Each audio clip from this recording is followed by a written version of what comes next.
My doctor told me that I'm apparently going deaf. The news was really hard to hear. Does anyone else find it ironic that a program aimed at old people is called Countdown?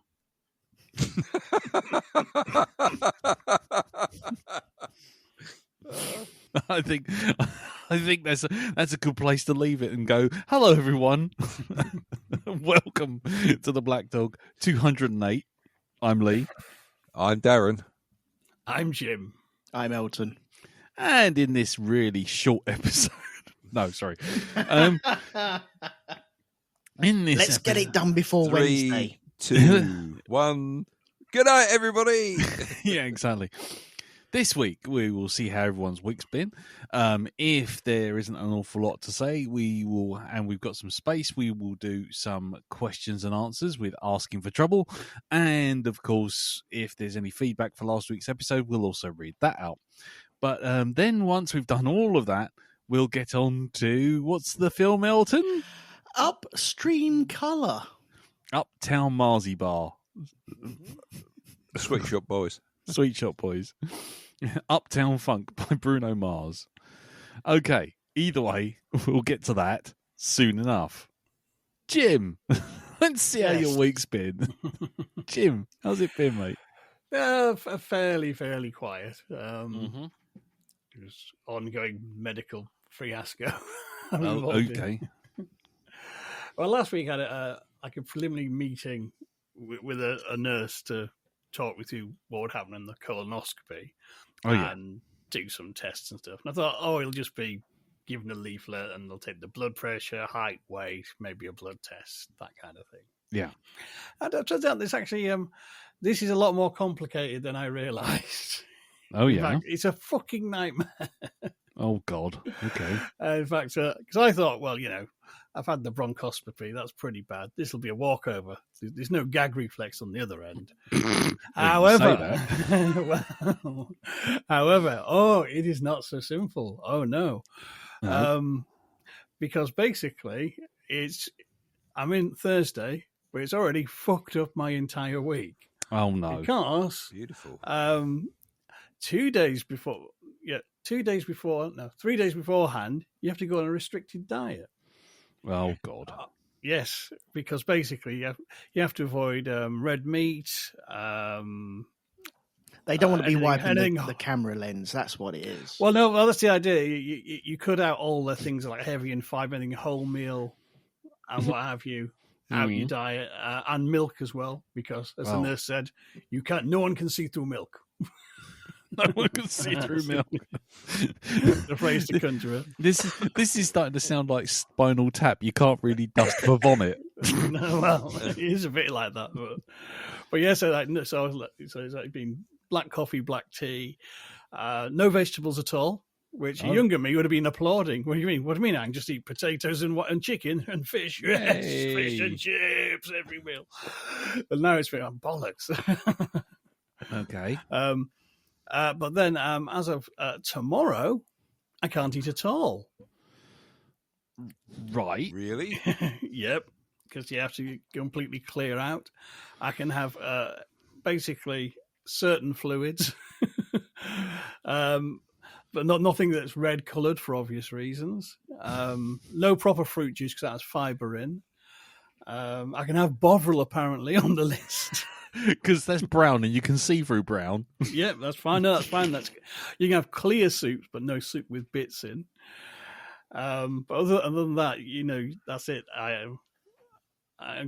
don't go until 3:30 Thursday, so I'm not really looking forward to the next couple of days because it's going to be like, God, it's a long time not to have any food and just be on liquid nourishment. Like you can have Lucozade, and they recommend I have Lucozade, and you can also have like certain like sweets like wine gums, but not red ones. Anything red or black, that's right out. So it's kind of Jesus, Ray, what a fucking palaver. Fuck me. I thought it'd just be don't eat anything. 6 hours before, let the bronchoscopy go in, fine, done. Oh God, no. Yeah, and also I've got some literally nuclear powered laxatives to take tomorrow, so it's kind of just to make sure everything's gone. So Thames Water's got that money, for taking care of the country's waterways just in time. The super sewer's going to get an absolute walloping, is it? Well, the thing is, having cut down all the fibre out from Monday and not eating anything tomorrow, there's probably not going to be an awful lot by that you have to take the laxative. At 6 o'clock tomorrow night. It's going to sound like. Then the nurse said it doesn't taste great. She's a lovely Jamaican lady. She says it tastes of mango on the packet. It does not. It's just really funny. That's not the advert for Umbongo I was expecting. No, not at all. Doesn't taste like mango. It tastes like mango on the packet. By God, it'll give you the shits. Oh yeah, so you have to mix up a huge dose of it. And you have to drink it over half an hour. And she says, "Do not down it because you will just choke up." Oh my God! I know. So it's like, oh, thanks so fucking much. This is sounding good. Yeah. Yeah. Yeah, so, oh God, what a week I'm going to have. And I'm not looking forward to tomorrow. It's kind of Jesus Christ. I mean, tonight tea was noodles and chicken breast with scrambled egg. Nice. And that was it. It was actually surprising. That was pretty tasty, actually, I must admit. But, it's kind of like, oh, it'd be nice to have some, some fried onion in here or some courgettes. But honestly, dear me, what a fun. I didn't expect what am I letting myself in for? I'll be very, very glad to get to Thursday evening, and then I'm going to hit 6 takeaways. Nice. But in the meantime, Darlington's going to sound like the Titanic's coming into harbour, is it? Probably. Well, that's the other thing, because afterwards, because you do give you some anaesthetic, and the wait till that wears off, and it's one of those deals they will only discharge you out into the care of somebody else, because you're being sedated. But she said the other thing is, she says they will not let you out until you are farted. Because a lot of air gets stuffed up, and they will not let you leave until you've done it. So, they hear this everywhere. Don't hold on to it. Let rip. Wow. So how you doing? Mr. Moon? Right, he's all right. He can go. He's passed. Quite literally. Oh. So yes, if you ever have this, that's the roadmap for you. It's a 4-day run up to this damn thing. Jesus Christ! Yeah, right. I'm almost terrified to ask anything else. No, I think I'd leave it there. I'm just having faced this news. I thought, bollocks. I think I have a policy of kind of I put money away for a rainy day. I decided it's fucking raining, so I bought myself a new tablet. Nice. Which because I got a Samsung one, which must be about 8 years old. Right. It's one with an S Pen. It's really good. I use it for drawing, but it has started getting very old and clunky, and it's kind of the battery doesn't hold its charge. And I've been looking into tablets, and nice. This is a little rant. Fucking tablet and phone reviews. Yeah. From my experience, what I've discovered is don't listen to them, because they're written by fucking wankers who are going on this tablet one. It will be a 7 out of 10, but I've knocked it down to a 5 because I didn't like the bezel. Fuck you. Does it work or not? That's what I need to know. What it looks like. I hate that. And tablet and phones are full of that bollocks. Well, this one's really thin. Does it do the job? No, but it's really thin. Fuck you. I don't get this shit for free. Yeah, I don't get this shit for free like you do. You know what I mean? I need to know: does it work? Will it do the job I want it to? I don't care about all this extraneous bollocks you get. It's not got an 8K camera. I can't even see 8K. Piss off. Nobody can. It doesn't make a difference on a tablet, for Christ's sake. Yep. But yeah, this Lenovo one, it came with the Lenovo pen on it. On Amazon on a deal. And it's kind of, okay, he's got like a dedicated pen, not just like a crappy stylus. And all the reviews were going, well, it's all right. It's not very good. It's not as good as the Apple Pencil, is it? It's not as good as the topper range S Pen, which is like, that's like 500 quid, the tablet with the S Pen now. Yeah. And so I got it, and I just really wanted a bigger tablet, because I thought, well, the old Galaxy one, the old Samsung one. That still works. If I, just plug it in, I can still sketch on it. That's fine. I'm happy. I just wanted a bit bigger tablet for reading PDFs and comics, basically. Yes. You know what I mean? And one that doesn't take forever to boot up, ideally.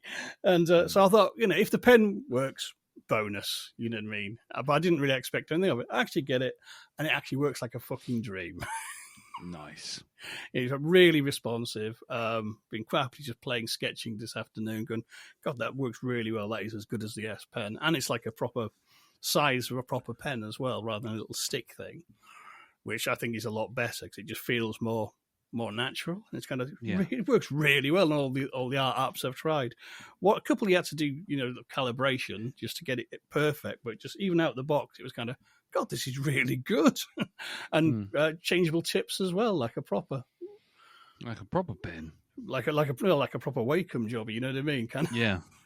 So it's kind of so I got 130 quid.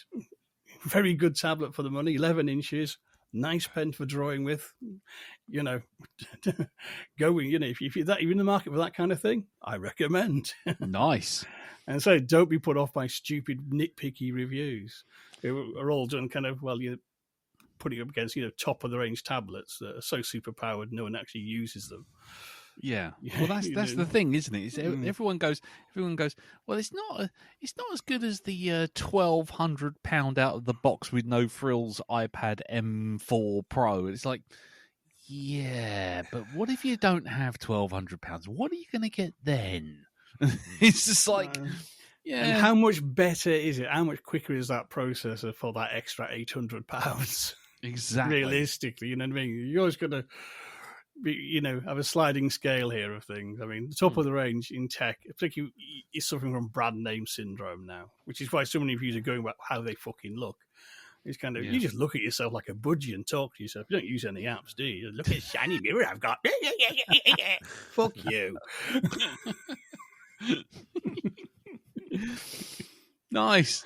Can tell you're getting the hungries already, Jim. The temper's growing short. This should be quite an interesting, entertaining review by the time we get to about 11 o'clock. Right.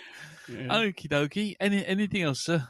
No, I'll leave that there. I think okay. That's enough mischief from me. Okie dokie. Then we shall move over to Mr. Elton. How's it going, sir? Yeah, it's going all right. I'm looking forward to Jim's next 5 days of live streaming that he should be doing via his new shiny tablet, of course. Yeah. With the 3-degree bevel that is supplied with it as well. Yeah. Maximum bezel for best grip and ergonomics. Yeah. I hope everything goes well, though. Before you do go in there, though. So yeah, fingers crossed for you. Yeah, thank you. Yes, and do take photographs. Yes, selfies before, during, and after. Before, during, after, and Dune. No, and then with the cigarette. You don't want to see the pictures on the leaflet I got, really. You don't. More deep. One was labelled yes, one was labelled no. Oh God! Shahalud, may his passing cleanse the world. Sure, that wasn't the instructions for it. It's like, yes, this, no, that. Camera, no. Lens, yes.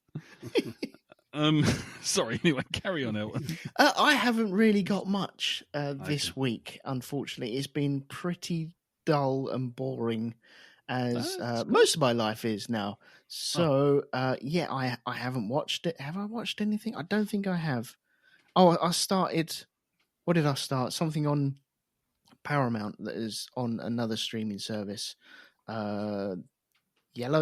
Yellowstone, I think it is. Yellowstone, yeah. I've been wanting to watch it for ages, and man, I was just bored in the first 2 episodes, so I really haven't dived back into that. Okay. It's no like picnic basket stolen? That's Jellystone. Oh, I thought this was a Yogi Bear reboot, the hard and gritty version. Yogi Bear, life on the streets. Hey, Yogi, we gonna bring out some riches? Hey, boo boo. Boo-boo, give me that fucking picnic basket. That picnic basket is worth plenty on the streets. I didn't know Blakey from On the Buses was also in Yogi Bear as well. Is this a crossing of universes? Like, yeah. Mutiny on the Bearings. I'll get you, Yogi. Yogi, no. Yogi, I'll get your money. Don't. Hey, boo boo. You took that picnic basket and you owe me $20. But Yogi, I haven't been turning tricks like I used to do. I'm not as young as I once was. Hey, boo boo. Don't give me that shit. Just get out there and work it. Anyway, sorry. Carry on. Oh dear. So Sorry. no, I haven't been doing much. I suppose the most exciting thing I did was I got a hankering for playing a football game Oh, yeah. on the PlayStation, and I've only bought one since Yeah. I've had that PlayStation 4, Mhm. and that was way back in 2015. Right. Oh, blimey, right. And so I played that. FIFA 2015. No, how dare you, sir? I was a Pro Evolution Soccer person. Oh, Is it Football Manager? No? No. No, On the Pro Spectrum? Evo, No. Pez. No, don't you dare Pez. call it Pez. Fuck off. No, it's not Pez. It's Pro Evolution Soccer. Shame on you for saying Mate, Pez. it was Pez when it was Pez when it was on the was it the Xbox 360? It was Pez when it was on the PlayStation 2. It'll be Pez forever. And then- when everyone said it was Pez, they were wrong. No, because before that it used to be called Kickoff.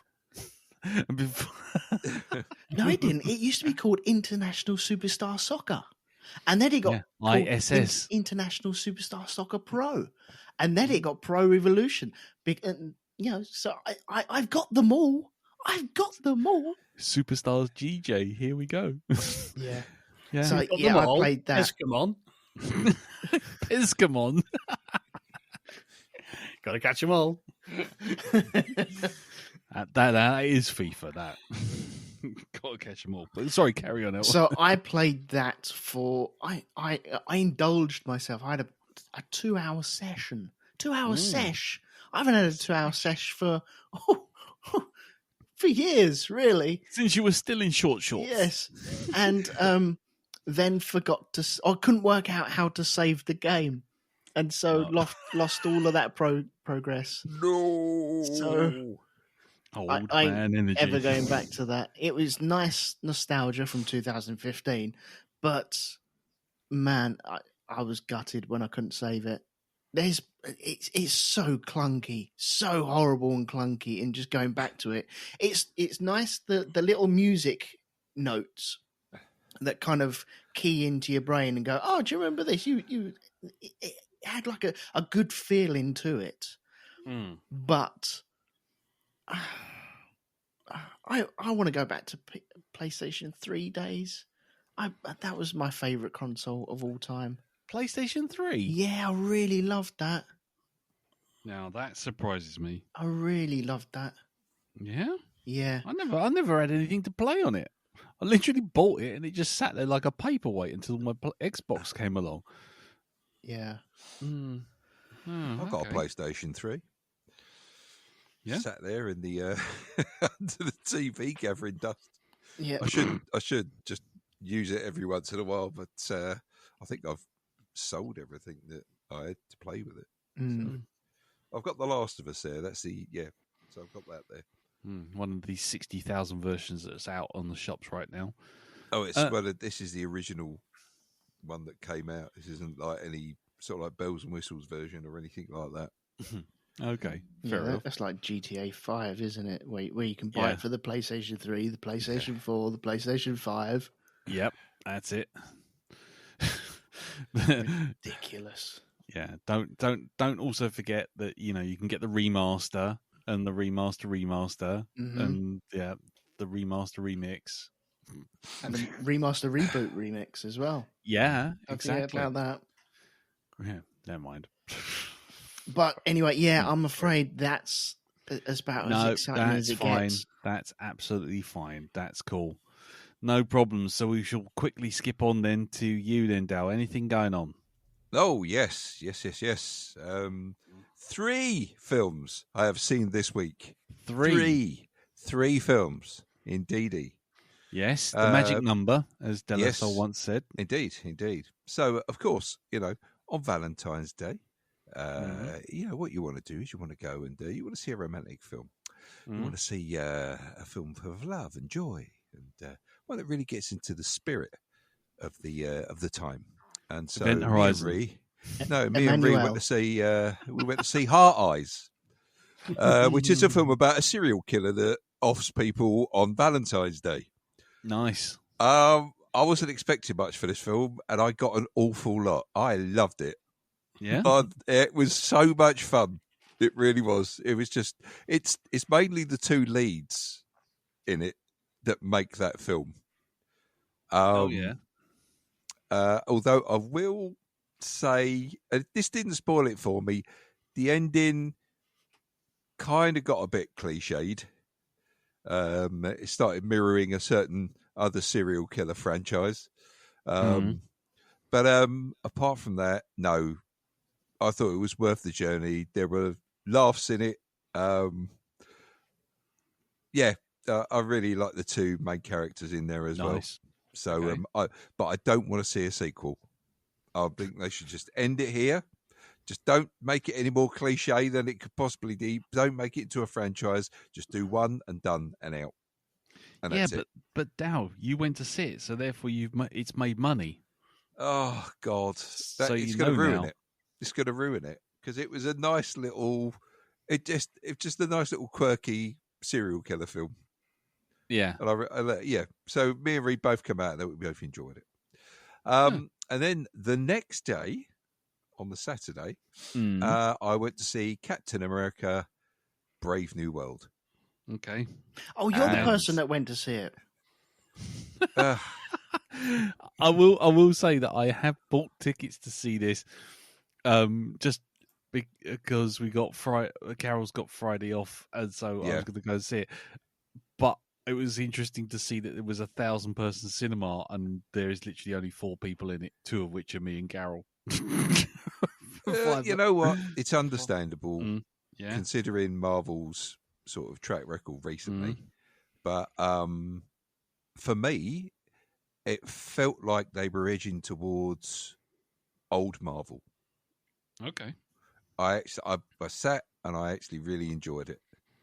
Okay. I thought it was great. For me, Sam Wilson still is very much deserving of the Shield and stuff like that. It does focus a lot on his, him handling being Captain America now. It's like he's been in the film. He's been Captain America for something like 6 months, I think it is, or a year. And people do recognize him as Captain America, and they appreciate what he's done, and he's generally looked upon as a hero. Right. And I've got to say, what I liked about this was the fights in it are really, really good, but they've scaled it. I think they've scaled it so that, ignoring the shield throwing bits, they've scaled it down because he's not superpowered, and he gets hurt a lot. Right, he really does. He gets bashed up quite a bit in this. Right.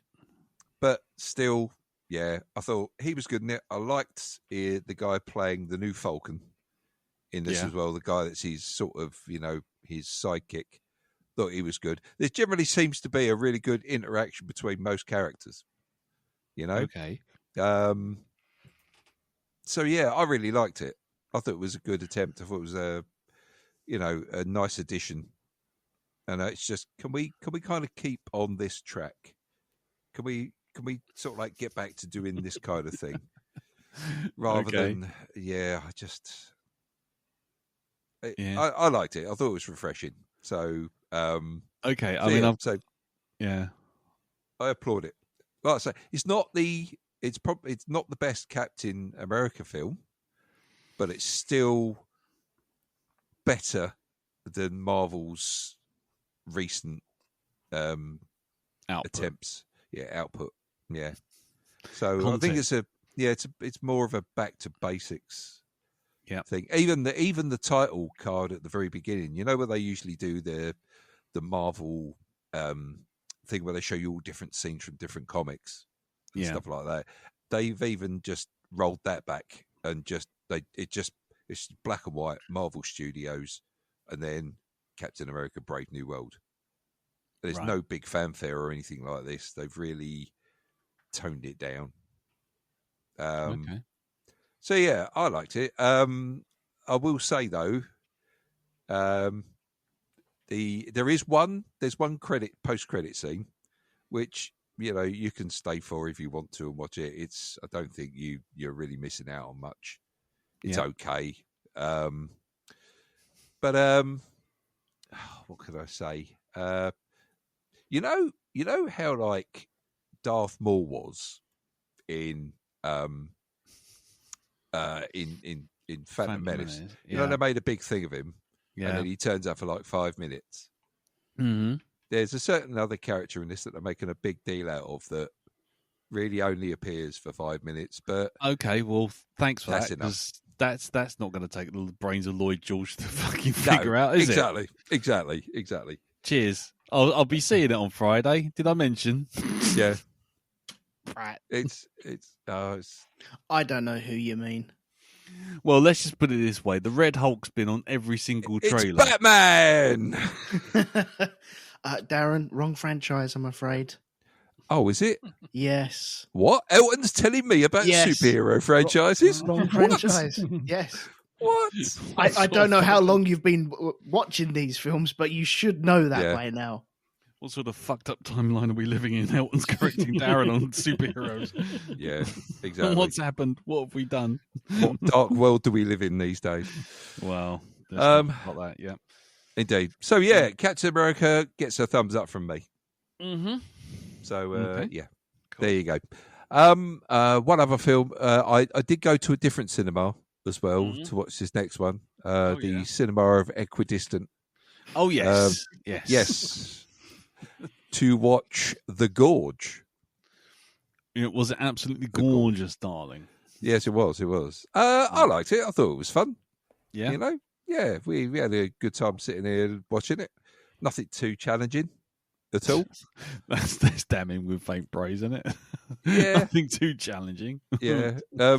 Miles Teller wasn't punchable in this one at all, really. I don't believe you. Well, yeah, you've got a, you know, there's a lot to you've obviously got a long way to go with him before he actually becomes acceptable to you as an actor. Yes. So, yeah. Yes, I've got a long way to go before I get into the Miles Teller acceptance. Well, Anya Taylor-Joy was really, really good in it. I've got a lot of time for her. I think she's just really good as an actor. So, yeah. So she was really good in it. But yeah. So for anybody that doesn't know, The Gorge is about two agents, one from the west, one from the east. They both sit in a tower over this gorge that's filled with all mist, and you can't see into it. And they get told they're not allowed to have contact with one another at all. They've just got to keep to one either side and just watch the gorge for anything that might appear from it. Okay, and the place is all kind of, you know, it's got machine guns and God knows what else all along the perimeter. Right. And of course, things do happen. Things do happen. Well, I hope so. Otherwise, there wouldn't be a film. Exactly. Yeah. Go on. So yeah, I've got to say the design of the enemy, I like them. Right. I thought, oh, they look pretty all right. That's different. Indeed. Yes. Indeed.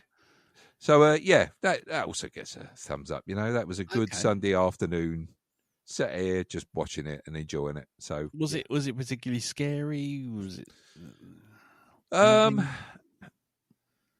wouldn't. There's a lot of action in it. A lot of action. So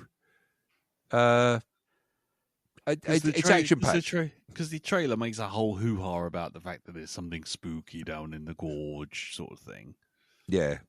Well, you get to learn a bit more about that as you go on. There is you do find out, what is down there and why it's down there. Yep. So yeah, again, thumbs up. If you manage to catch it one afternoon, then do so. I don't, it's nothing. It's nothing too taxing on the brain. Let's just put it like that. But it's still enjoyable. Wow. Okay. That sounds good. That sounds cool. Brilliant. Anything else, sir? No, that's about it, really. Oh, I won't go into mobile phone. Mobile phone stuff. No. Trying to sort out. Yeah, I've had a bit of a Hobbit quest. Oh no. Yeah, we've been just been trying to sort out Ree's phone. Right. And she's had an account that Mum sort of like set up for a while ago, and her mum sort of like helped to pay for and stuff. And we want to get it out of. We're trying to swap it so that Ree's finally got her details on it, and she's paying for it with her card and stuff like this. And it's just been a bit of a journey, just finding out certain things that we need to give them certain information, right? And that, like bank account details, but other things to do with the bank account. And it's just been a bit bad. I thought we were going to resolve it tonight, but now they've put another thing in our way for it, saying, "Oh, if you wait until this date, then your new phone won't be blocked while they do some sort of investigation on your card." And it's just like, oh, fine, okay, yeah. Why don't you just get a phone? We've got a phone. We've got it, but it's now swapping the account over. It's now swapping the ownership of the account over solely to Ree. Yeah. And it's why can't Ree's mum just do it then? Well, she's given the permission to get it done, but now it's because we have to put another card on there. They have to do a credit check and stuff like this. And I can't remember what the bloke said, but he said, "Come back on the 25th and you'll get it. We'll do it straight away." But up until this certain point in time, because there's a time period for when you actually first do the upgrade and want this thing to kick off, you've got to wait so many days before you can finally give the proper card details over. Otherwise, they take those details and they do some sort of continuous fraud check or something. I don't know. Bloody hell. Yeah. Okay. Yeah. So thanks, E, for that. E. But it's just like every time we got a step closer to getting it done, something else was put in the way. Right. Okay. So it's been a bit of a pain in the ass, but we're almost there now. We're so close. So close. I believe in you. You can do this. Indeed.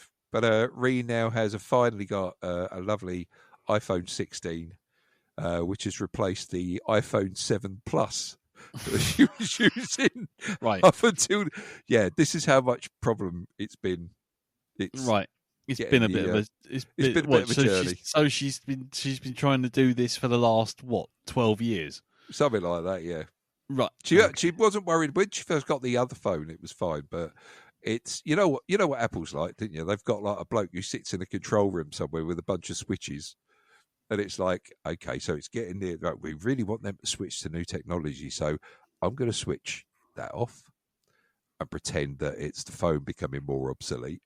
Now I'm going to switch this bit of software off. Oh, we're going to make it so they can't use this thing anymore because we just tell them that the operating system isn't high enough. Should we do that? Yeah, let's do that. And it's that whole thing of getting people to keep buying shit from them. Well, okay. Yeah. Yep. Yep. Yep. Just yep. Yeah, just that. Welcome to the world. That's the way. Indeed. The way it has been and the way it seems to always be. Yep. It's always a fucking Hobbit quest. That's always it's what it is. It's always fucking time. Always a Hobbit quest. Yep. Do you know what? When I started this off, it's like I walked into the EE showroom and there was Gandalf, and he's like, "Oh, Darren, back so soon? You want a phone, you say? You say you want to do something with an account? Well, you must go to Mordor and get it done there." Must answer me these questions 3. What is your favorite number? What is your PIN code? What is your 14-digit serial number? What is your Puck UK code? That's 4 questions. No, it's not. Yes, it is. So there we go. So that's where we stand. But like I say, we're so close. We're so close now. So close. Cool. Right. Well, good luck. Thank you. Thank you. Right. My week, nothing. Absolutely nothing. We actually, did I watch anything? Oh, no, I didn't. No. No, I finished Dragon Age at last. Dragon Age Veilguard. Oh, right. And? Yeah. And it kept telling me that it was the last mission. If you don't do this, this is the last mission. It's the last mission. It's the mission. Last mission's coming. And I did it, and I did it, and I did it, and I finished it, and it was fucking 3:00 in the morning. So I paid for that. Something chronic. Been there. But I have no more sympathy for you on Wednesday mornings now. No. But yeah, for those who have played the games before, all I can say is I hit the end of this one, and at one point I thought, okay, this isn't bad, and then I made a series of bad decisions, and I was getting, oh no, I've made terrible mistake, and then, and there's no spoiler, but those who've played the game will know, and those who haven't won't be spoiled. They do a character dirty in a way that actively made me just go, you know what? I'm never replaying this again. Fuck you. Literally, I was just like, I was playing the game, and then all of a sudden it suddenly goes, haha, here's a plot rug twist that you'd never suspected. Ta-da! And you just go, that is an utterly unearned plot twist. You absolute fuckers. You've done that, and you've done something which has literally made me just go, what? And then you realise that the game's trying to be all clever and recontextualise the past X amount of hours of play, and you go, fuck you. Fuck you. And I hate that. I can't tell you what it is because it is a massive spoiler. But the fact of the matter is that as soon as it happened, if it wasn't for the fact I had a new telly and I just charged up my bloody controller, there would be a telly controller interface. After that happened, I was literally like, fuck off. Absolutely fuck you.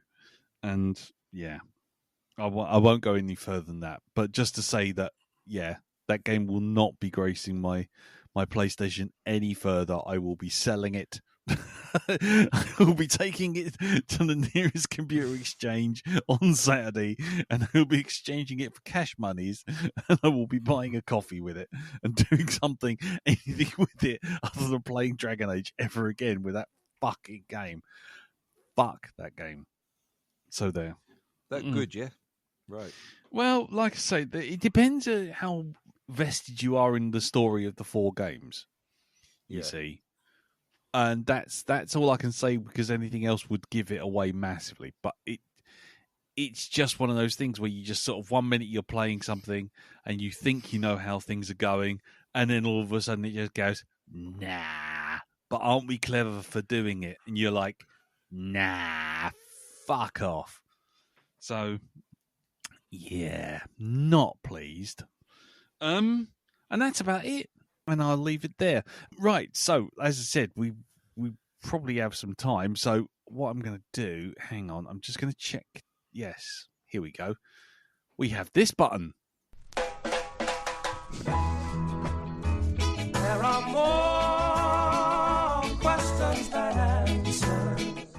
Okay, so this week we start off asking for trouble. We have Martin Thompson, who asks, and this is to all of us, which is the more realistic submarine? The Red October or the one built by Feathers McGraw in Wallace's basement? Feathers. I'm going with Feathers. You go with Feathers. Definitely go with Feathers. Yeah. Jim? Feathers all the way. Yeah. That looked like a proper submarine. Elton? With a... I'll have to go with Feathers as well. Yeah, I think so. Any submarine big enough to have its own airport, I just think just doesn't deserve to be called a submarine. It's literally got its own island state. Yep. Okay, so that's that. We'll have that answered. What was it? Michael Wilding. He's asked us two actually, but I'll do the first one. When are you going to cover Birdemic 2? Anyone? Bueller? Hello? I'm not.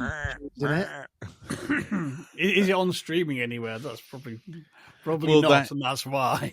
Well, that is true. Yes, yeah, that is probably quite likely that it's not on anywhere. But let's have a quick look, shall we? Here we go. Oh no, it's not available. No, not at all. No. Is that you slamming your phone against the rock so you can't check? No. I'm honest. I did a proper check. Yep, very thorough. The most thorough of searches. Yes. Best searches. The best searches by the best people. Yeah, the best searches. Exactly. I've got all the searches, all the best searches. Nice. I hear people say these are the best searches that there's ever been. So there you go. They say it with tears in their eyes. They do. Yeah. Yes. Okay. Next one. Ian Spaceship Stead said, "What's the strangest thing you've ever had on a sandwich?" Strangest thing? Strangest thing. Yeah. Sugar. Sugar. I've had a sugar sandwich before. Oh, I have banana and sugar sandwiches. What? Oh, they're awesome. What kind of? Because as if bananas aren't sweet enough. It's just 16 bags of sugar. On a brioche bun, just to really... In fact, I've got a bowl full of sugar. I've just dropped the fucking banana in it. There we go. Yeah. Here's your ladle. Crack on. Yeah. Hold on. Let me just put some glucose and Lucozade on top of that, just to knock it back a bit. I can actually top that. Go on, Jim. Many, many years ago, I was in college. We went to a friend's for his birthday, and I got very, very drunk indeed. And everyone else had gone to bed, just me, my friend Paul, and we were hungry. And Paul said, "I know, I'll make you a sandwich." So okay, I carried on drinking, and then wandered back in the kitchen. "What, Paul? Where have you been? What are you doing?" And he said, "Look at my sandwich," and it was a slice of bread with crushed up Weetabix, cornflakes, doused in treacle, just sort of. Not so much on the kitchen counter, but as you're a bit drunk, you're sort of more like glued there.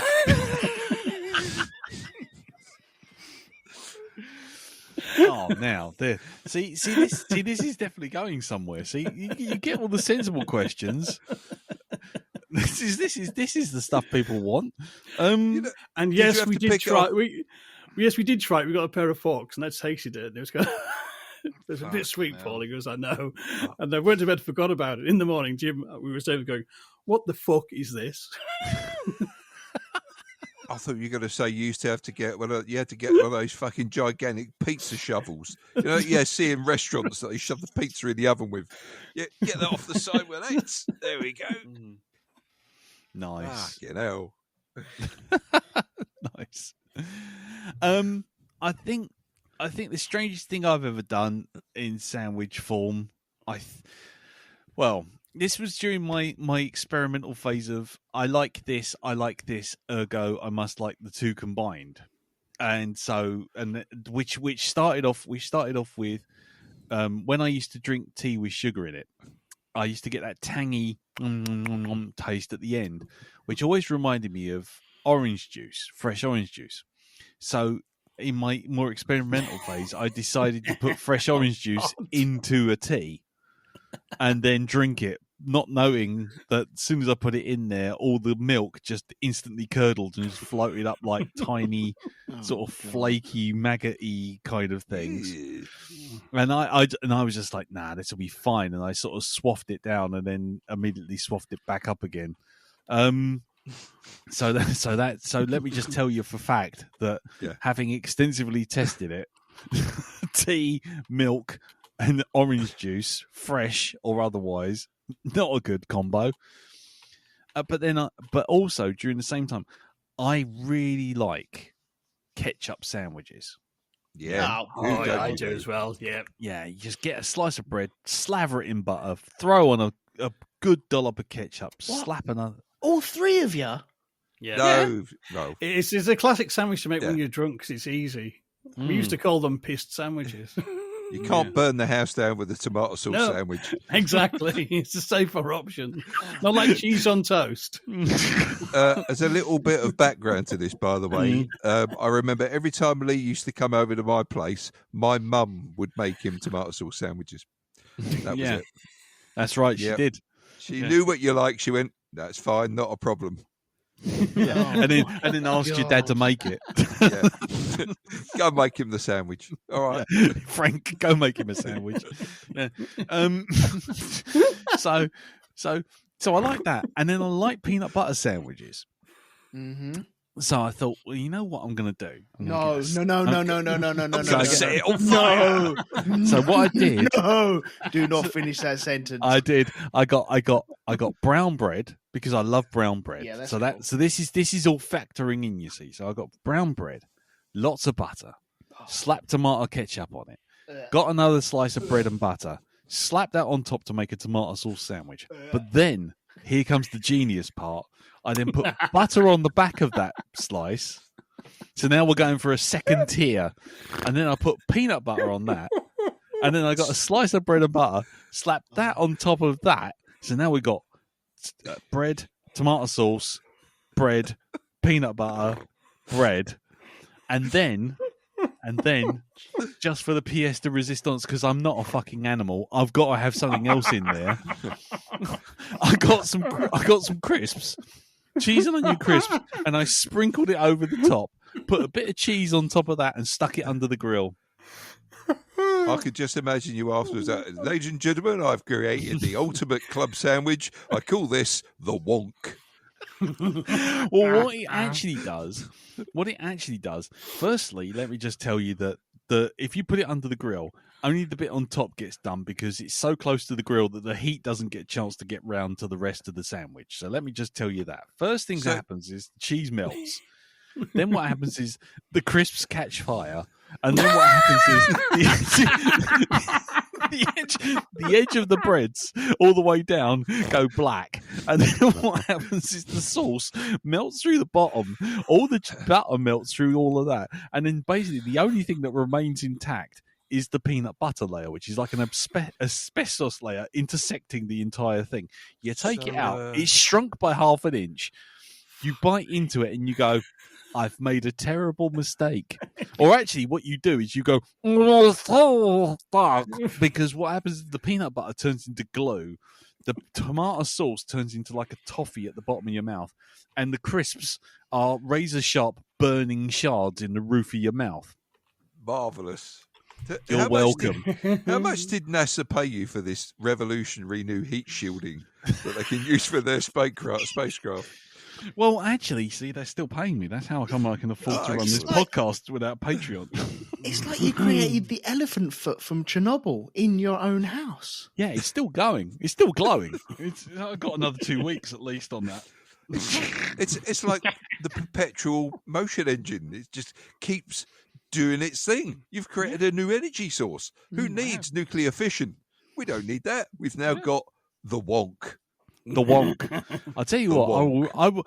But I think, you know what? I think I was onto something because I tell you what, the one thing I really do, because I tell you what, the peanut butter when it melted wasn't all that pleasant. But I tell you what, That's a surprise. But I tell you what, a bit of Worcester sauce on that would have really pepped it up. I think that might be worth a try. See, okay, I used to do a 3-tier sandwich, definitely, but that was just purely peanut butter. But the genius thing I got from that was you whacked it in the microwave for 30 seconds. Right. Yeah. So you whack it in the microwave 30 seconds, and then the peanut butter sort of melts a bit, I think that's what you were looking for, but then went way over the top with, I don't know, tomato sauce, and I don't know, a sprinkling of crisps, and I don't know, butter everywhere as well. Hey, don't knock the experimentation, man. Genius has been born from lesser experiments. They invented gravity using those kind of things. Almost something was born from your experiment there, I think. It's just this 3 inches away from being a new life form. That's what it was. But you know what? I actually finished it. You did? I did. I got all the way through it. I finished it. How many of those have you had since? Including that one? Yeah. One. And he's still digesting it now. Yeah. I mean, I must admit, it was about... When was I going out with Ding? So that was... when I was 16, 17? Yeah, it must have been... yeah. So it wasn't my house to burn down, to be perfectly frank. No, that's fine. That's great. But there you go. So there you go. I hope that answers your question, Ian. I think that covers it. Have we got any feedback? Hey. We had last week, we were doing The Pope's Exorcist. And any feedback? Oh, yes. Here's an interesting one. We had feedback from the Reverend Peter Organ of the Borg cast. Really? Yes. Our man in the field. A man in the field. Our man in the know. So we have a sermon from the pulpit, and he writes in, and this is, bear in mind, this is a man of the cloth. He is coming to us with his ecumenical views. Drinks like a fish, swears like a sailor. Yep. Yeah, and he says, the Pope's Exorcist. What a pile of old clerical cobblers that was. Russell Crowe was genial enough Scotch swigging priest, but the rest of the film was utter bobbins. A cardinal who didn't approve of Exorcist, that's about as likely as Lee buying tickets for Paul McCartney concert. History's most Hollywood-looking pope who's vomiting blood, dying 1 minute, then right as a rain next with no explanation. For bad measure, it throws in a seriously shonky CGI demon at the end, plus the Spanish Inquisition. Nobody expected that. The Pope's Exorcist, more like the Pope's fecking bollocks, more like. Amen. Don't think he was particularly pleased. No. And then Dave Renane, happy Dave Renane from the land down under, New Zealand, wrote to say, I think Darren nailed it. Quote, cut to secret recording in the Hallmark offices. Director, gentlemen, prepare to be amazed by this latest blockbuster, magic Christian movie. The executives, hang on, the memo said it should be magical Christmas movie. Director, but I've got Russell Crowe on a Vespa. Executives, carry on. So there you go.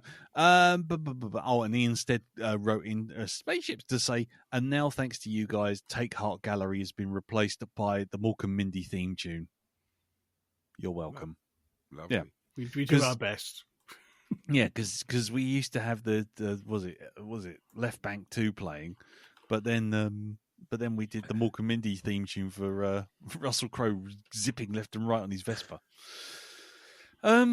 But anyway, if you want to leave any feedback or if you want to leave us any questions, by all means do so by either sending into feedback@blackdogpodcast.com, or you can go on to the Facebook group, which is facebook.com/groups/the Black Dog Podcast, though I do note that most people are slowly but surely shying away from Facebook and it's slowly dying a death. So, if you want to get in contact with us, do the emails. Or if you like, come on and to Blue Sky and send me a DM directly, which is cartoonbeardy.bsky.social. My DMs are always open for you. Right. So that's that. We're going to leave it there. And now it's time for the review of Upstream Marzibar Colour. Roll the jingle.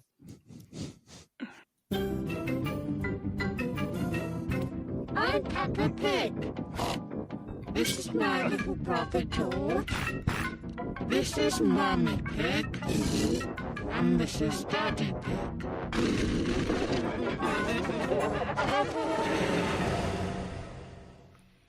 Upstream Colour is a 2013 American experimental science fiction film. Written, directed, produced, catering, toilet duties, ferrying around, and starring Shane Carruth. The film also is the second feature directed by Carruth following his debut Primer. It also stars Amy Seimetz and Andrew Sensing and Diego Martins. Amy Seimetz, by the way, if anyone recognises her, she was the lady who blew herself up in in Alien Covenant. The one who saw the backburster, saw the alien, really? shot, and then blew the bloody ship up. Yeah. Yeah. Right. So there you go. Okay. Yeah. Makes a lot of difference, doesn't it? Yeah. Anyway, the film and in the film, the behaviors of two people are unwittingly affected by a complex parasite that has a 3-stage life cycle. That's all it says. The budget apparently was $100,000. How much do you reckon it made at the box office, Jim? I think it made 2 million copies of Walden's Pond. Okay. Elton? I reckon it made 20,000 rocks from the bottom of a pool. Okay. Darren? A pot of chocolate paint. Now, this pot of chocolate paint is special. You want the pot of chocolate paint. You want the pot of chocolate paint where you'll be smothering it all over your face, where it'll make you feel new and renewed. And like lightning bolts are shooting out of your ass. So you go ahead. You go apply that, but not before. Not before you've balanced this microwave oven, this chess set, and a copy of the Radio Times from Christmas 1973, all on top of one another, while doing an impression of both Ant and Dec, having an existential crisis while in mother care. Close. It actually was a copy of Pigs on the Wing by Pink Floyd. No, actually, it made box office of $500,000. Oh, we're due a sequel. Yeah. Wow. Yeah. Let's. Yeah. Yeah. Anyway, let's go round the table and find out what everyone thought of it before we do spoilers. Elton, you picked this. I certainly did. Yes, I did. That was me. I'm pointing at me. I picked this. And I do it again. Fucking do it again. Dives out the window. Wild card, bitches. straight at the back of the van. Funny, I could just imagine Elton doing something like that. Screaming wild card, bitches. Woohoo! Yeah. I've picked back and me. Wild card, bitches. Anyway, so you'll go last. Mm-hmm. Yes, I will. Yes, you will. Yes. After you guys have already spoken your thoughts. Yes. So, Jim, let's start with you. No spoilers. What did you think of Uptown Funky Biscuit? Well, not the easiest film to watch, but I was quite pleased. I only had to consult Wikipedia once, Right. and that was kind of a point where right, I'm slightly lost. And Teresa said, "What's going on?" I said, "Hang on, okay, who's this dude? Right, okay, we know who he is now. That's good." And after that, actually, we were okay. And in the end, I really enjoyed it. Right. And I'm not being ironic. Wow. Not even in the Alanis Morissette ironic. No, not in the American. We don't understand what irony is. No. Is that something you use to press your clothes kind of way? Nice. Well, I've got to say, buckle up. Darren, what did you think of this What film? did I think? I thought this was the biggest old pile of pretentious bollocks I've ever fucking watched. Honestly, this was like a 25-minute fucking Twilight Zone episode, but no, we have to have people going around talking about, I don't know, fucking biscuits or something. My brain switched off. You're in for a bad time when you look at the clock and you think, fucking hell, I've got another hour of this. And the thing's only like an hour and 20 minutes long. I warned you. Mm-hmm. Once it got past that first bit, that's when it really kind of trod uphill. I went looking for meanings on, don't go looking at what people think. People don't know anything. Okay? People shouldn't think about this and try to put meaning to anything at all. Because fuck off to the lot of them. Oh, it's about religion, though. It's of course, all the signs are there for it. Fuck off. Just fuck off. Just fuck off. Honestly, I've never seen something come off my phone that quickly as soon as it was finished. Right? If there was a film out called Amazon Women on the Moon, right? There's a bit with Arsenio Hall in it where he touches a fucking video recorder and the video cassette fires straight out the front. That's what happened to this film. As soon as the fucking credits started rolling, I didn't want to see if there was a post-credit scene or anything. Nope. I'm like, nope, fuck off. Go away. Just piss off. Right. You could put me down as a maybe. I'll put you down as a maybe, yeah. Okay. Yeah, okay. For me, I lost patience with this. I've seen some art house stuff. I've watched some bollocks in my time that thinks art house is essentially having flat framing, mumblecore, flat lighting, tedious cuts, not a single shot where anyone's looking at anyone else and everyone just goes, but why? Where are we going? Let's think about this. I've seen Peter Greenaway's fucking Prospero's books. I've watched that. I watched that twice.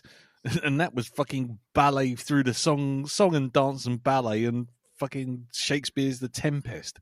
I mean, I've watched some arty shit in my time when I was Mr. Sood stroking my beard. But this film is entirely too pleased with the smell of its own farts. It really is. It wants to sit there and go, I'm telling a complex and deep story. How do you know? Because I'm not showing you the bits that actually make the story there. It's like jazz. Let me show. Yes. Let me show you photographs of people looking left, looking right, making nonsensical decisions, sitting on a bus. Why are you on the bus? Why are you on a bus? Well, I made the homeless. Why are you not on the bus? Yes. Why were you on the bus? It's like, by the time it noodled its way towards a point, I was just like, you know what? I'm going to actually start skipping this in 10-second chunks. I'll be honest. Yeah? I did. You did? Okay. For about a 3-minute set, I was so bored. I just went skip. My thing wasn't the boredom. It was the fact that I'd kind of figured it all out. And the thing isn't nearly as obtuse as it thinks it is, but it tries really, really hard to make you think that it is. It really wants you to go, fuck, it must be meaning something more than just, oh, these drugs make you think about a thing. I'm not going to do it because that's a spoiler. I mean, it really had essentially a simple story, which was essentially before sunrise, but the couple's been roofied and are now in rehab. I mean, that is essentially it. And I couldn't take Baby's first Terrence Malick film. I just couldn't. I've seen Tree of Life, and I've seen all these big, expensive, pretentious staring out of windows while the music goes. Whoa.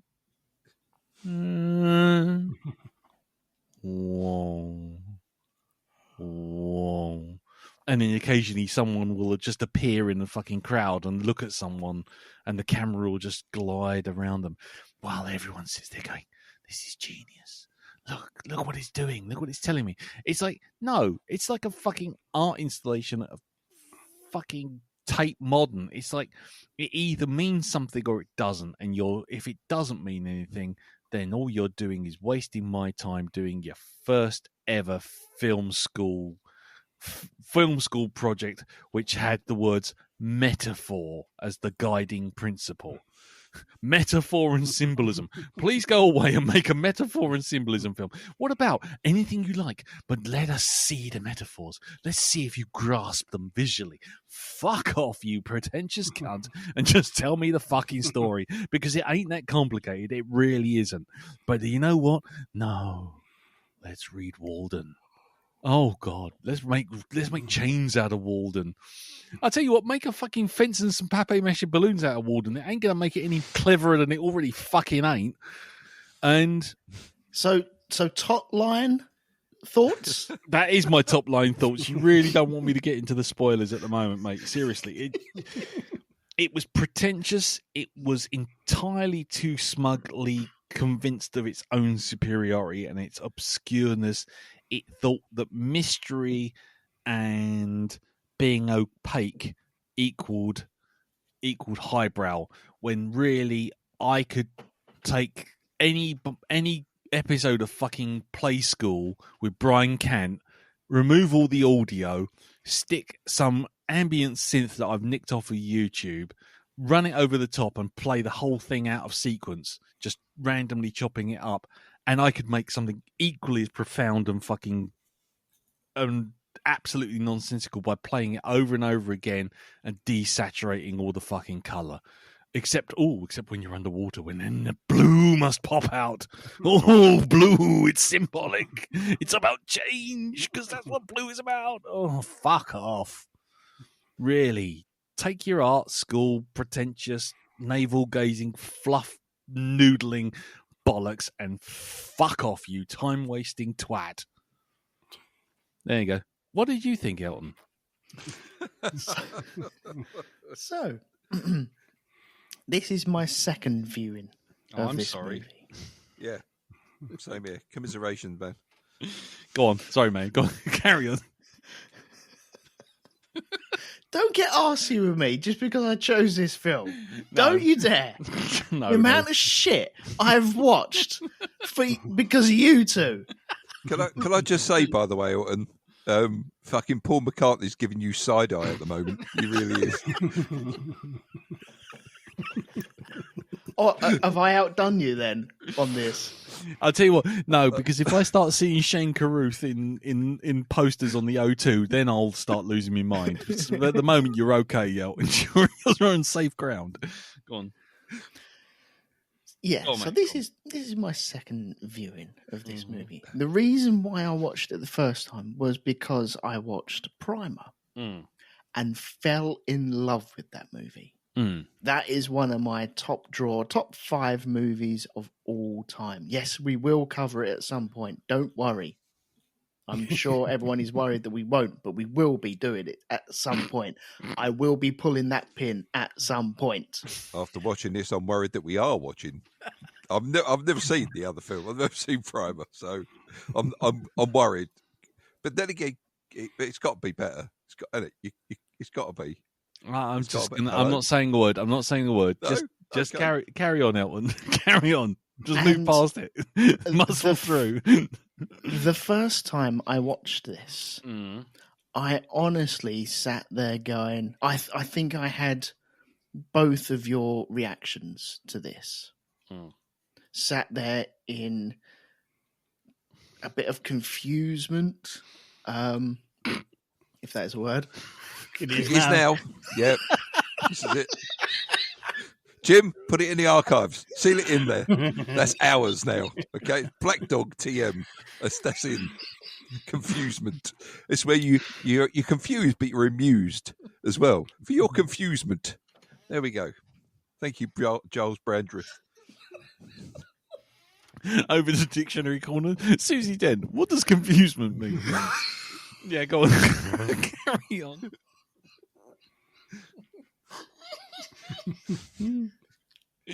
Go on, Elton. We're rooting for you. Yeah, get man. through this. You can get through this. You can do it, man. You can do it. Stay with us. You're causing confusement and delay. Come on. Come back from the light. Come back from the light.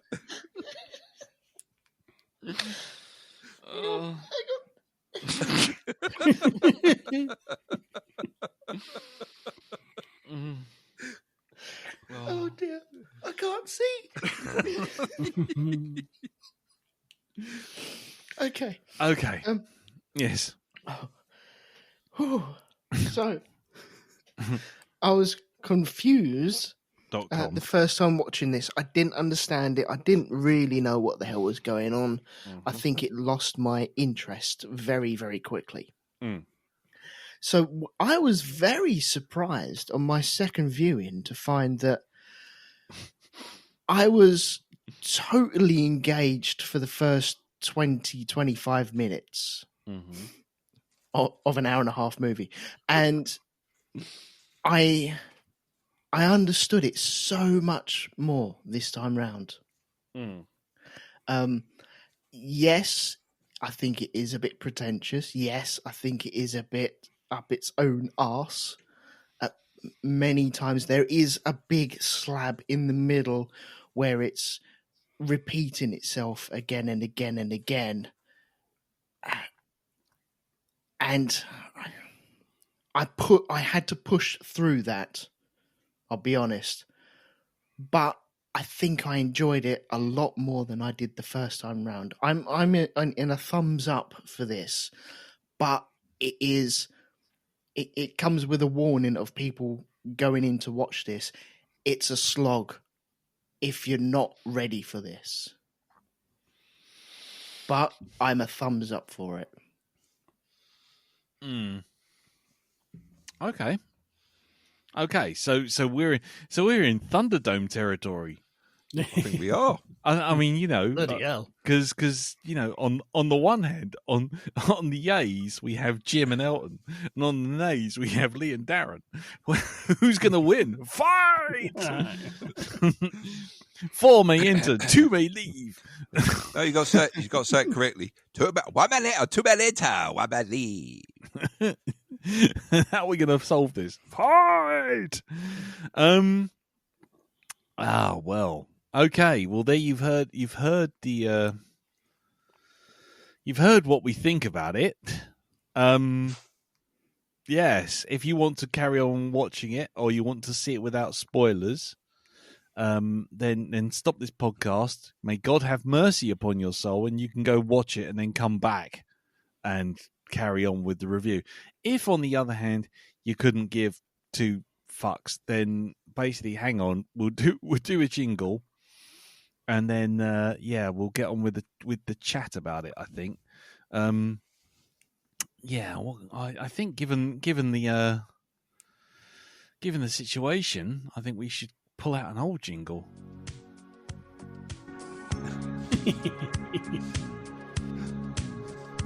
And I wonder if our opinion's gonna change. Is this film any good, or is it just deranged? We can't seem to make our minds up. One of us likes it, but the other don't. So we'll have to sort it out in Thunderdome.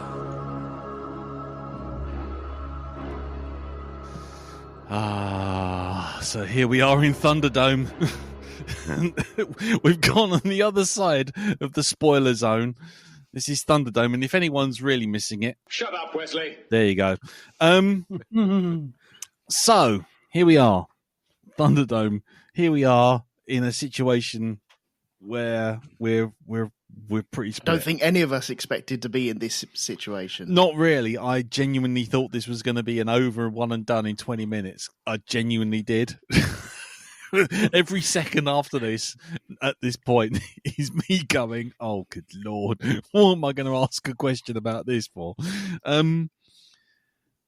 mean, okay, Jim, you. This is your first time watching it. You really liked it. I went off one about why I didn't. I think it's only fair that we give you the floor for the positive, the opening gambit for the pros as opposed to the cons. Over to you, sir. Well, listen, I knew next to nothing about this other than I know the guy in charge did everything basically because we did that on the show last week. Yeah, and the synopsis that was on Prime. Yeah, and that was about it. So me and Sri just sat down to watch it, and I was fully prepared that I might end up watching this on my own. That she might bail. Yeah. Did she walk into the room and go, "Is it an Elton choice?" Yeah. Oh, okay. I'll be off then. Anyone needs me, I'll be over here. Yeah, but it's kind of so. I started watching it, and at first I go, "What is this?" But then it's kind of. I enjoyed the movie because it is kind of. It's a movie. It's terrible. It's all about kind of different sort of textures, and it's really going show not tell to an extreme. Yeah, and I kind of enjoyed working out what was going on, and it was kind of sort of like doing a cryptic crossword puzzle. In a way, it's a colossal waste of time. It's just kind of just fucking ask me what the capital Peru is, and I'll fill it in. but this kind of film, that's the best kind of sort of example I can give because it is kind of that going around the houses is the fun of it. Yeah, for me, and I'm quite partial to that. The soundtrack I thought was really good because that's kind of very much kind of I really like that sort of Lords of Canada sort of style thing. But it's kind of I could see different influences in it. There's definite links to A Scanner Darkly. Yes. And also to David Cronenberg's They Came From Within, a.k.a. Shivers, a.k.a. The Parasite Murders. Yeah. And even down the way it's shot, it's pretty kind of alienating, like people are just passing a camera. It's not, and that's the alienation is part of the point. Yes. But it's also the way it's shot kind of subtly changes depending on what the characters are thinking and feeling, and some bits of this movie are more like told straightly, like in a more conventional fashion. But there's other sequences when they're disorientated, the film gets disorientated and stuff like that. And so so me and Tweet, we were at one point. Hang on, where are we? And I had to look at the wiki. Okay, that guy. All right, this guy's the sampler. He's different from the thief at the start. Okay, right, that's good. Right. Back on point. Okay. And I say there was kind of like that little hurdle in the middle, but we got over that, and we got to the end. It was kind of it was a real payoff when those twats with backpacks go and all gone. No more flowers. Bye bye. Yeah. And also, bullet in the head for you, cunt. Poof. No fucking around. Satisfying by that point. Really satisfied. Yeah. So I think it's a film I think you have to be in the right mood for, and I was bracing for.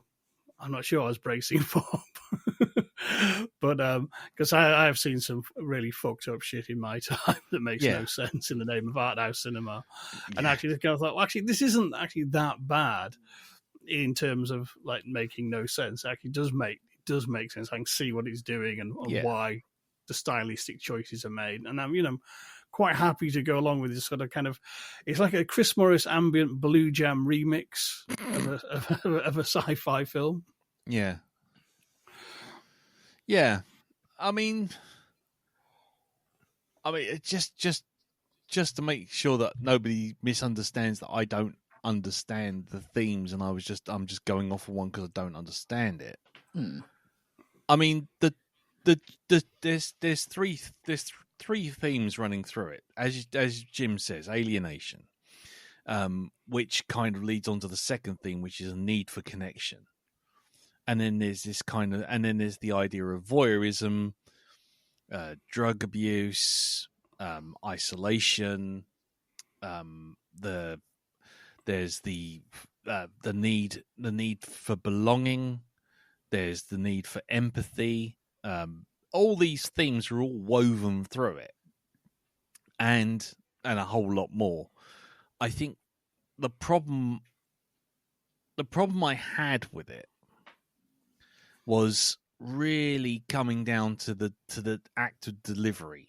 And I get the idea of a tone poem. Like I say, it's Baby's first Terrence Malick. The idea that you show things, and like the sample, Terrence Malick, that the sample, you just keep getting cutaways of the sampler standing beside people, and it's like, well, yeah, because he's sampled this drug, he's been around it for so long, he harvests all the experiences, he's tasting all the different people effectively that he's got the drug from, in the pigs and all this kind of thing. So he's essentially a voyeur in every single one of their lives that they never see and never understand. So there's that kind of that paranoia of, are you really alone? Are you being watched? There's a whole thing going on there.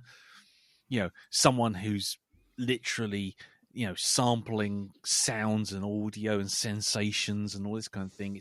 It's taking that idea of, I want, he wants stimulus. He's effectively, he's the internet. He's the dopamine hit that we all look for in the internet. Right. I get it. I get all of that. I get it all. But the problem I have is that you can deliver that, and you can deliver that in an artistic and tone poem way. Like I say, I'm going to keep saying Terrence Malick because that is my touchstone. Tree of Life. Go watch Tree of Life, and then tell me that this isn't exactly the same, except Tree of Life is basically a story about the human history. And the problem I have is that it's the intent behind it. I think that's the thing. If you're going to do something like this, and you're going to do something all artistically, and you're going to try and be obscure, and you're trying to be obtuse and non-linear and abstract and opaque, then if you're going to do it, then do it in an engaging way. Because otherwise, it's just someone trying to recreate a perfume ad. Why is it that you will watch a perfume ad and you'll see a whole bunch of abstract images of people standing on boats in the middle of a bottle covered in gold, while someone in a Popeye the Sailor's uniform is standing on the moon going, "J'adore." I mean, you sit there Johnny going, Depp digs up a dead wolf. yeah, as well. plays a guitar and goes, "Fearless," and you go, "Oh yeah, that makes that smell. That's that smell." Why is it you will put up with that? But then you watch something like this, this Upstream Colour, and you'll go, Jesus fucking Christ, my patience is running thin. And it's because, as abstract as those and pretentious as those perfume ads are, they're visually engaging. They're visually arresting.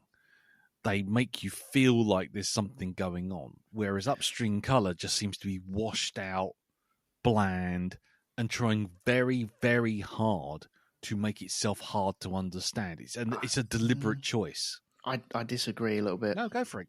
I think that's because a perfume advert is at most 50 seconds long.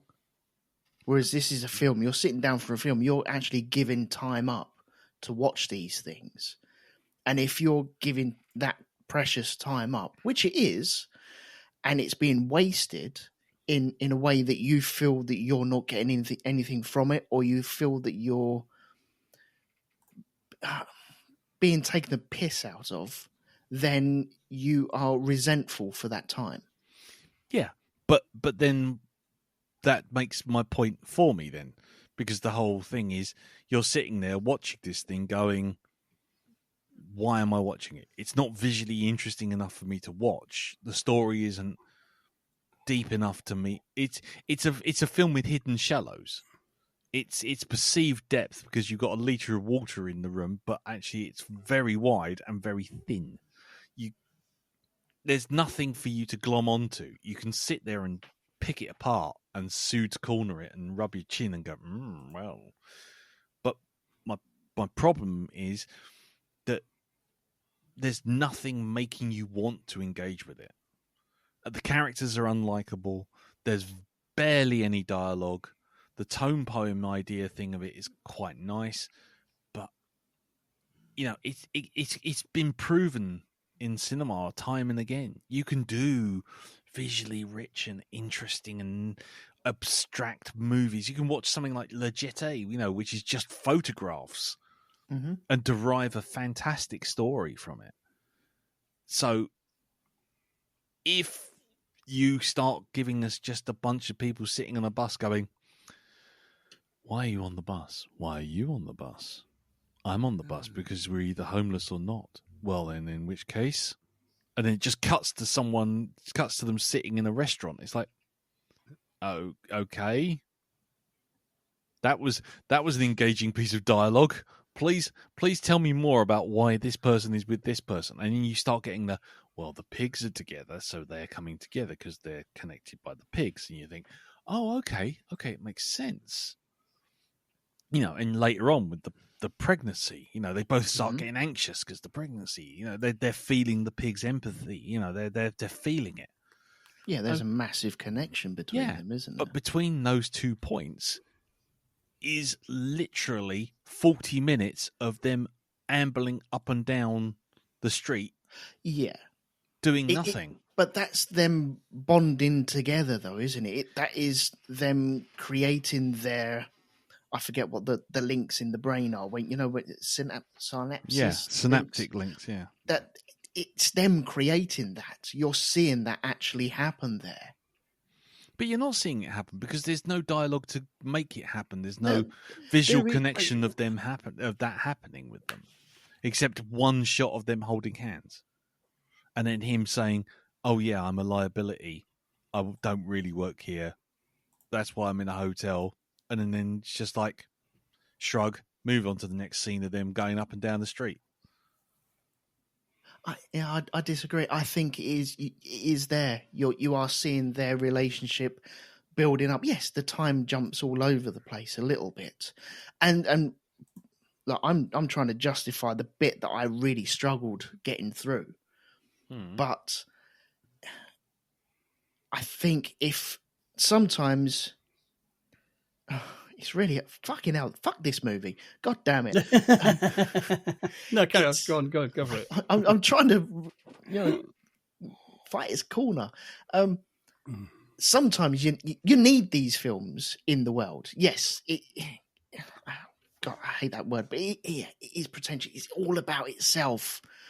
But sometimes you need them so you can have the real easy watching movies as well. Otherwise, if you didn't have this, you'd just have easy watching movies, and that's what film would be. And I think that would be really flipping boring. This film, I think, tests you.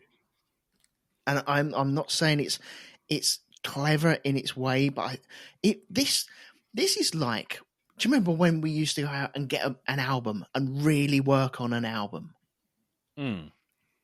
This is making you work. And you might not like that, but sometimes you need that as well. And sometimes when you get to the end of it, you're like, oh, do you know what? That was worth it. I'm guessing that you Lee and Darren are not sat there going, that was worth it, because it wasn't. But I was expecting Dark Side of the Moon, and what I got was Ummagumma. Well, I got through this going, do you know what? I'm really glad I watched it. I was surprised on how much I really liked it. I went into it going, this is utter guff, and we're just going to be like, no, this is bollocks. We're all going to agree that this is utter cobblers, and we're going to disappear really early. And okay, fine. But here we are at 11:20, actually discussing this stuff now. And it really made me work. And the more I think about it, it's not a film that I'm going to return to a lot. I might return to it in another 10 years' time. But at the end of it, I felt like I'd actually slogged through it, worked on it, and I felt rewarded at the end. Doesn't mean I'm looking forward to the journey again, but it made me feel something. We've seen stuff that I'm like going, doesn't make me feel anything sometimes. Yeah. And like the first 20 minutes, I think it's flipping brilliant. That kind of, you're working it out that it's a kind of heist type thing at the very beginning, where she's getting done over for money and signing over her house, and you're like, flipping hell, this is dark. She's brutally assaulted at the very beginning of the movie, and that carries on for what, a week, I'm guessing? More than that, isn't it? Because she's been gone for a fortnight, they say, when she sacked. Yeah. So this has been going on for a long, long time, and that is gonna fuck you up, especially when you got a man with the sun for a face in your house. I think the person, was it Shane? Shane. Shane Carruth. He goes in making this film knowing exactly what he wants to make, and it's going to annoy a lot of people. And I think he's done that, but I think he's told a story in the middle of everything as well. Yeah, the middle is a slog, but it is interesting. I'm finding it interesting just thinking about it and watching them build their relationship.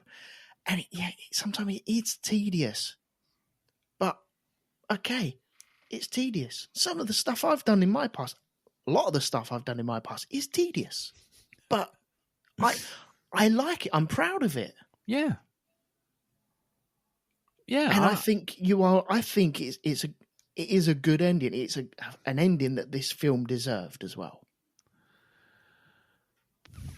Okay. Darren, do you have any additional thoughts? Because otherwise it will just be me talking in response.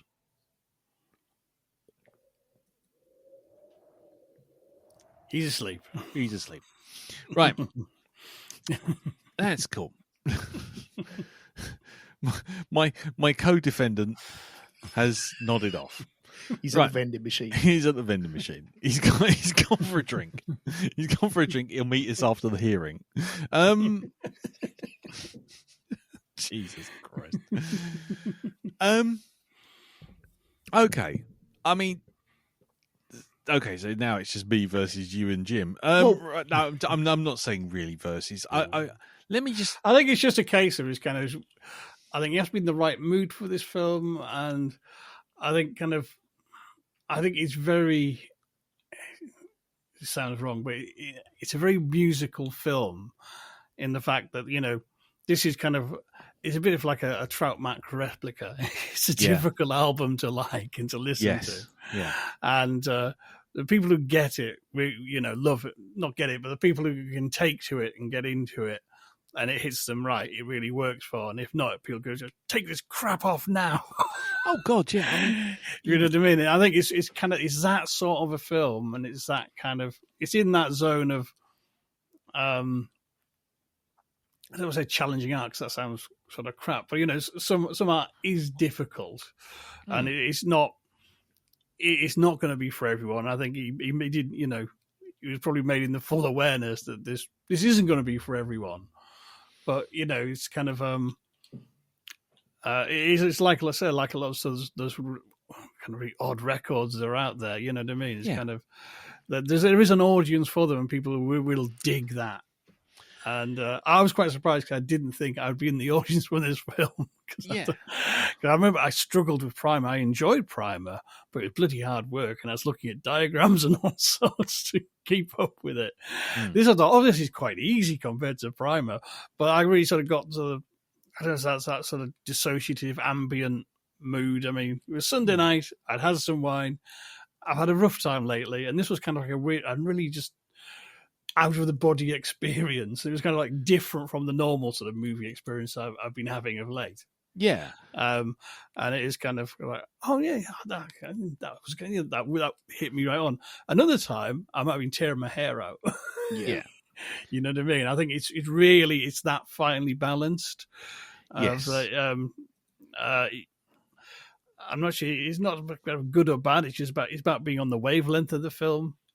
That doesn't sound crap, but you know what I mean? It's kind of if you tune into it, you'll get a lot out of it. But not everyone's going to be able to tune into it, and it'll, and that's not. Well, that's one of those kind of, what makes people like stuff. That's impossible. If we knew that question, we had that equation, every film would be a blockbuster. You know what I mean? Absolutely. And do you know what? I mean, I would take on board Elton's point, that a film that makes you work for it and, challenges you isn't time wasted. I can get that. And I'll be honest with you, I watched the first probably 35 minutes, which is the whole thing with the drugs and getting the kids to dance together and all that kind of stuff, and I was intrigued. Then when I saw the hang on. Sorry, that was me. Sorry, I nutted the mic there. Just you bending to pick. Yeah, I've got nodded off and you hit the mic. Be honest. I nutted the mic because I went to pick up a fucking glass of water. Yeah. Did you hear us to ask you questions then? You won't ask me anything. You just ignore me. I've got nothing good to say. Okay. Listen. Fairly predictable. Listen back to this around about an hour and 25 minutes into the podcast and see how you get on. Anyway, no, I was going to say the thing for me, I was interested. I was up for a surreal experience. I was up for impressionistic. I glommed onto the tone of it pretty damn quickly. And when she does the whole thing of walking into the house, seeing all the blood from that really surreal experience of being lured in by the sampler with the sound waves in the ground, I thought, right, okay, so we're into weird body snatchers. Don't quite know where we're going with this. Okay, I'm away with it.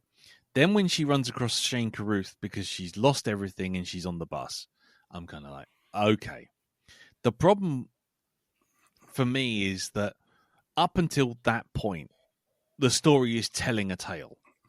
Maybe obscure, it may be obtuse, it may be deliberately opaque, but it's telling a tale. It's keeping you invested in working out what on earth is going on and what is going on to this, what is happening, why is causing it, the what's, where, why, and how.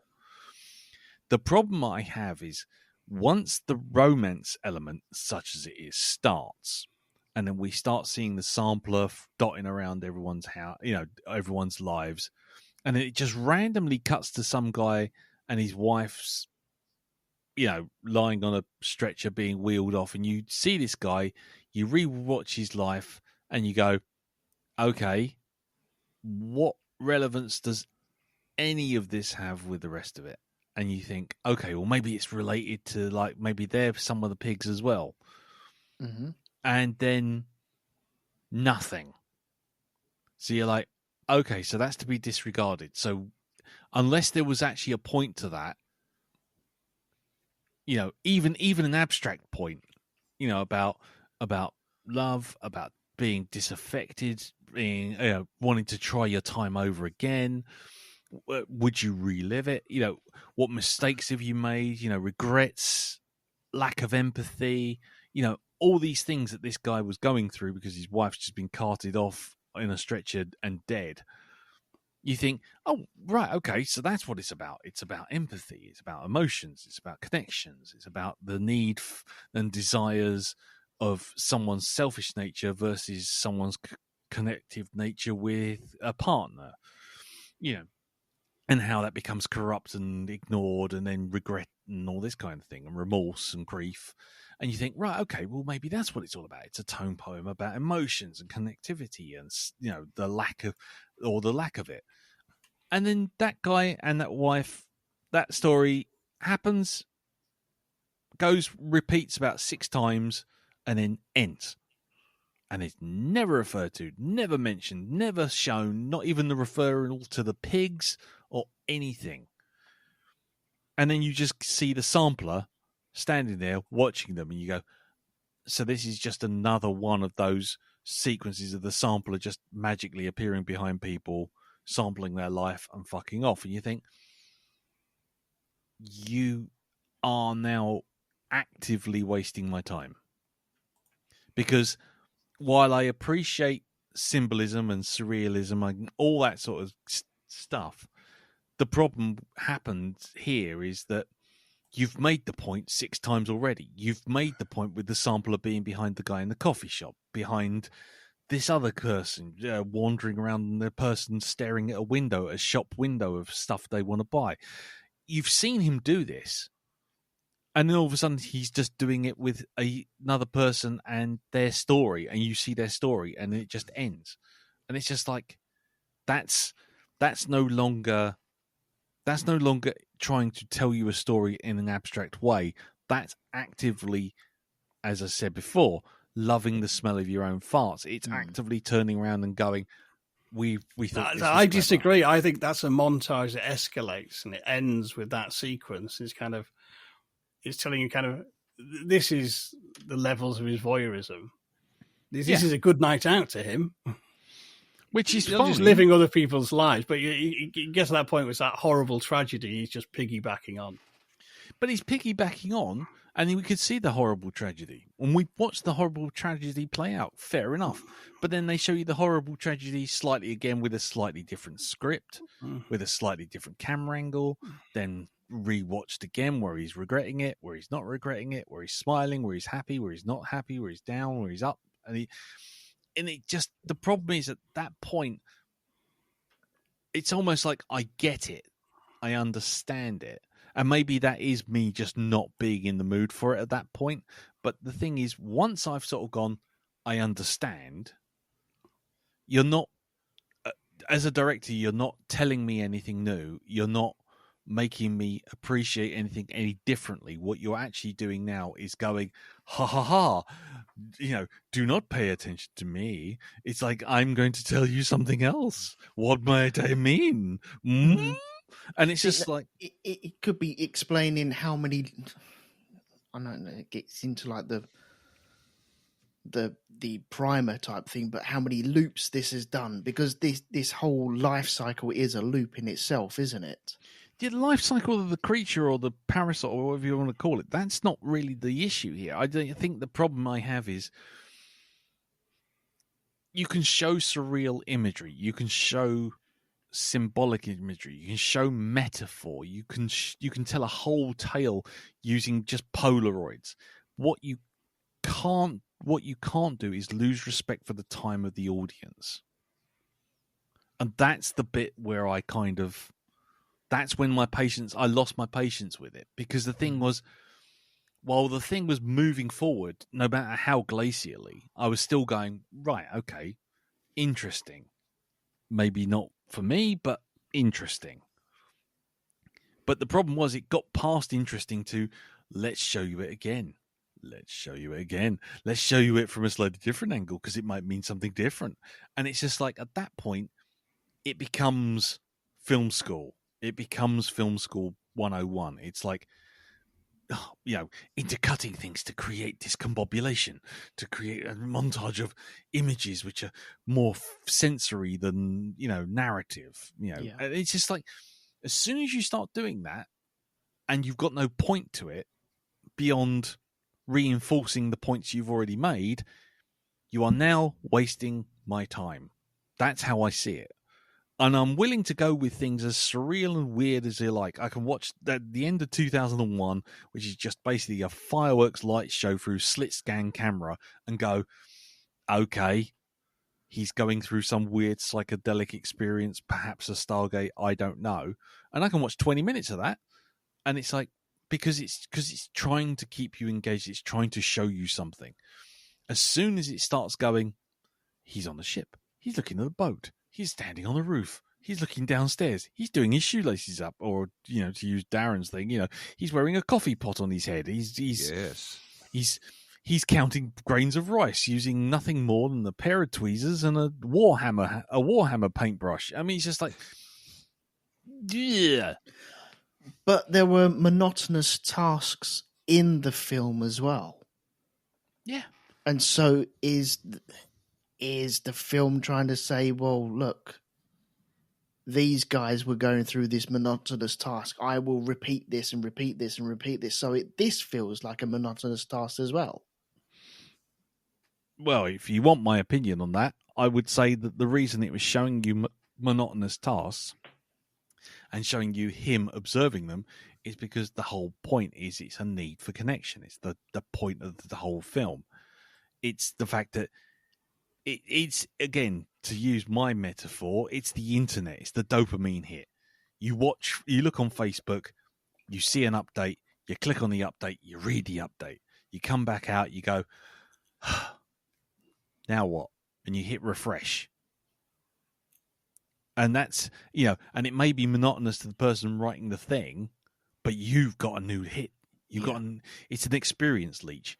And to me, that made perfect sense. Him jumping in and out, watching monotonous experiences, because he's just sitting in a mud field in a pig farm. He's not doing anything. He just wants experiences. That I totally get. So, going back to the guy losing his wife, guy loses his wife, regrets, cries. There's the sampler standing there, experiencing all the emotions that guy's going through. Relief, regret, grief, happiness, anger, sadness, and the sampler's standing there in the hospital room experiencing it all. Got it. Absolutely, totally. Yeah, perfect. Got it. I'm down. I understand.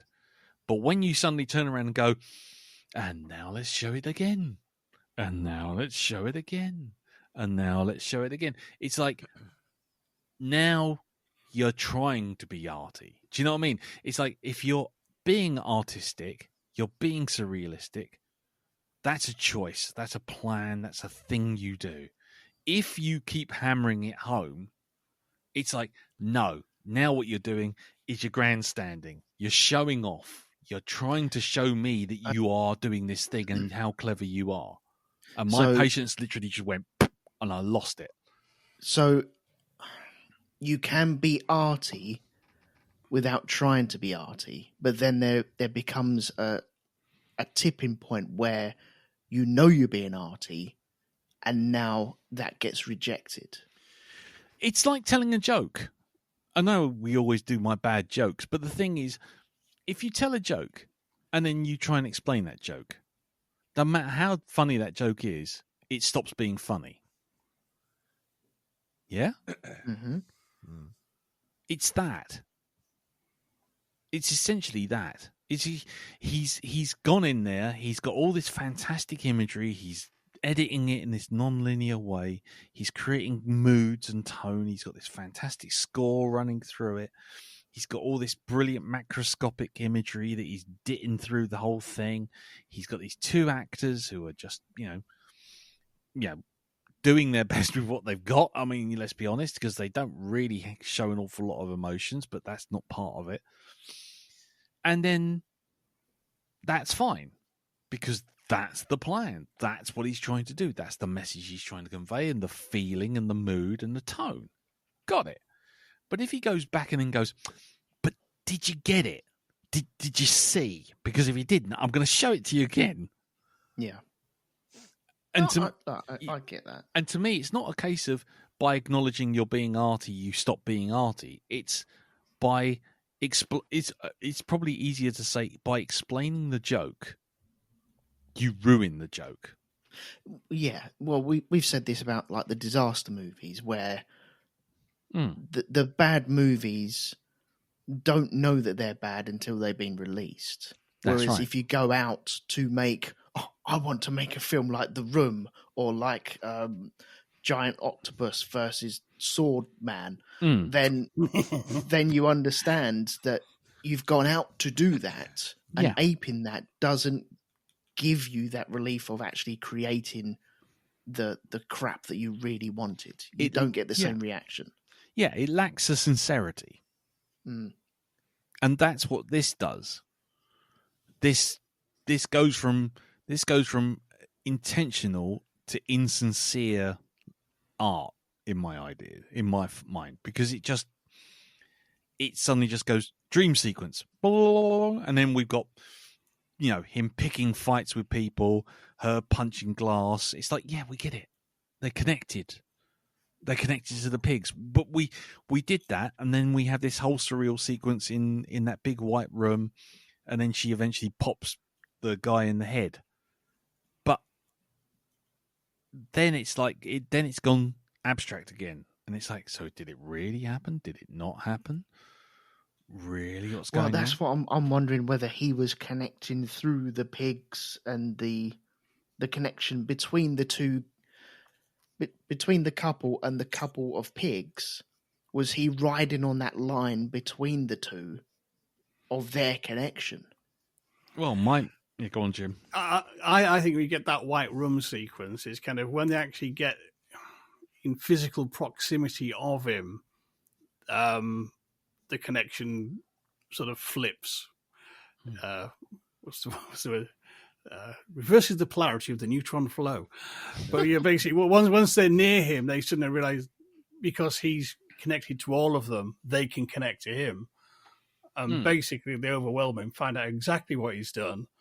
That overloads him as a heart attack, and she pops a cap in his ass just to make sure the fucker's dead. Yeah. I mean, again, that's fine and dandy. I got all that, but by that point, the journey was not worth the destination. Right. And I was frustrated and irritated by it.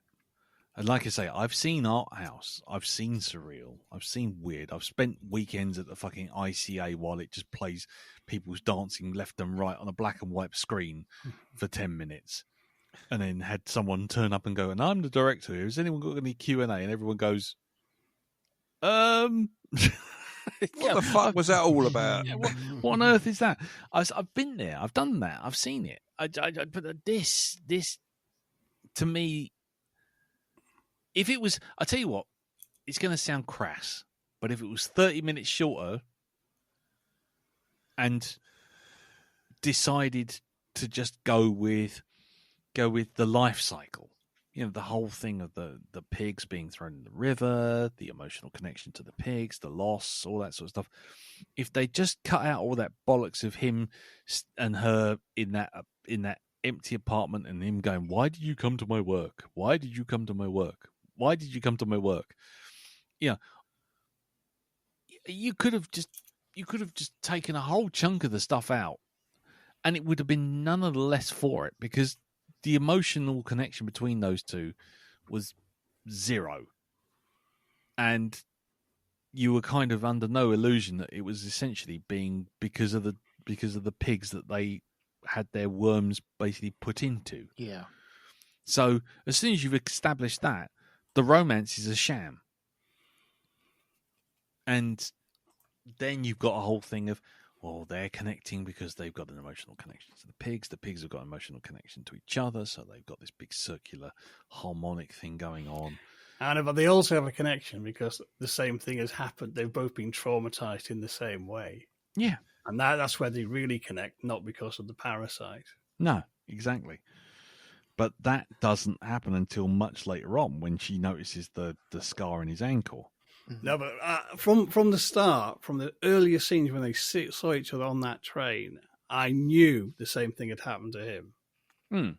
I don't know how I knew that from the film, but it seemed to tell me that, and I can't tell you how it told me that. But Yeah. And it captured that kind of, there's something about you, and there's something, they sort of clicked straight away, and it did a good job of showing that, because I got that, and I was like, oh God, I was right. That makes a change. I wasn't expecting to be right about much in this film. Well, I mean, I've harked on about it a lot. So, Jim, would you like to add a little bit extra? Have you got any things you'd like to bring up? And well, so that's like a moment I thought, kind of, okay, that's good filming, because you told me that in a subliminal way, but I got it. Yeah, and I did look back over it, and it's something about the way you see it from her point of view and his point of view, and they have similar body language, and there's it's not spelled out very loud, but there's like a mirroring, and it gives you that. I think that's what gives you that, or to me anyway, you get that sense of connection. And I thought, I bet he's been done as well. I bet he's fucking living on this train as well. You know what I mean? It's like kind of sort of displaced sort of middle class hobo. But you know what I mean? It's kind of, I found a lot of the things kind of, he was slowly percolating through as I was piecing it together. So I didn't think things went on too long, because it's all things just unlocking as I'm sort of putting it together and going, okay, all right. It took me a while to work out the sampler. Why is he in the scene? And he's not actually there. He's just piggybacking, sort of psychically. And it took me a bit before that sort of penny dropped. And I mean, for me, I think, kind of, again, to use a musical analogy, you can say, yeah, that's a good tune, but you turned an old album. You could have, Miles Davis, you could have shortened that and made it a single, which you could do, but you would sometimes when you take out the bits that are unnecessary, supposedly, you actually lose something. And we see it all the time in novel adaptations when they're brought to the film screen. There's all these bits people going, no, that didn't need to be in the book, that didn't need to be in the book. When the film does it and they take those bits out, suddenly it's lost its flavour and it doesn't work anymore. Yeah. That's fair. I get that. Yeah, totally agree. I mean, sometimes you got to have the greens to have the pudding sort of thing. But could have some broccoli for health. For health, yeah. A bit of steak, a bit of broccoli for health. A little bit of steak. Oh yeah, put a bit of sauce on it as well. Yeah. Because when I eat my food, I'm into my food. I'm really in the food. Yeah. Gotta have your meat. How can you have any meat if you don't have? How can you have any pudding if you don't eat your meat? You, yes, you behind the box says, stand still, laddie. I wasn't thinking Pink Floyd. I'm thinking Greg Davis. Yeah, I know. Yeah. I was just rabbit conversation. What was that? For health. Broccoli for health. Yeah. Go on, in Dal. You haven't said anything for a while. Go for it. No, there's a reason why I haven't said anything for a while, and that's because I'm asleep. I'm hoping to have the sort of like the blinding light on the road to Damascus moment with this, right? Okay, I'm hoping that something you're going to say is unlocking something for me, and no, it's not this at best. This at best is basically people get drugged, get taken away and commanded to do things against their will. Then they get released from it, They get thrown back with very little to no memory of what's going on. Then they start piecing this shit together. They track it down. They find the person involved and they off them. And then they get cuddly with a bunch of pigs. There you go. Look at that. That was not even a minute. Da, da, da, da, da. Oi! Oi! Wow. But you got that with no explanation dump whatsoever throughout the film. Yeah. This is, well, I'm just watching what is going on here, right? And it's just, there's so much fluff. And there's so much fluff. And this whole jumping around, and it's just, oh, stop. Just stop it. Tell me a story, okay? Tell me a story and not your fetid fucking cheese dream. Just tell me something interesting. The first bit, right? Okay, when the film started, and the girl gets kidnapped. I'm sitting there feeling very uncomfortable watching this. Right? It is just the whole thing of doing stuff against the will, yes, and whatever, and it's like, fine, if a film makes you feel anything like that as it's supposed to, then apparently that makes it a good film. Of course, it doesn't talk about the rest of it when that section is over. And then she's just suddenly magically released because she says she wants the thing out. Yeah. It's like, oh, right. But she was. And we get right, and this is the thing with this, right? Okay, you see what she goes through. She gets all this money out the bank. They mention it for about 2 seconds later on, and then it never happened. We're not seeing any other fallout from this. This is it. We'll just wander around looking at stuff for a while, shall we? Let's not worry about stuff we talked about. And what about this other bloke, the one that did this tour in the first place? Where the fuck did he go? Well, he turned up at the end. He did? Yes. Yes. Fucking hell, I must have been so bored I didn't even see him. Because he turned up at the end because there were no more bad guys. No more sort of parasites. Right. The cycle had been broken. Yeah, because they had killed the sampler and then they'd taken over the pig farm. Yeah.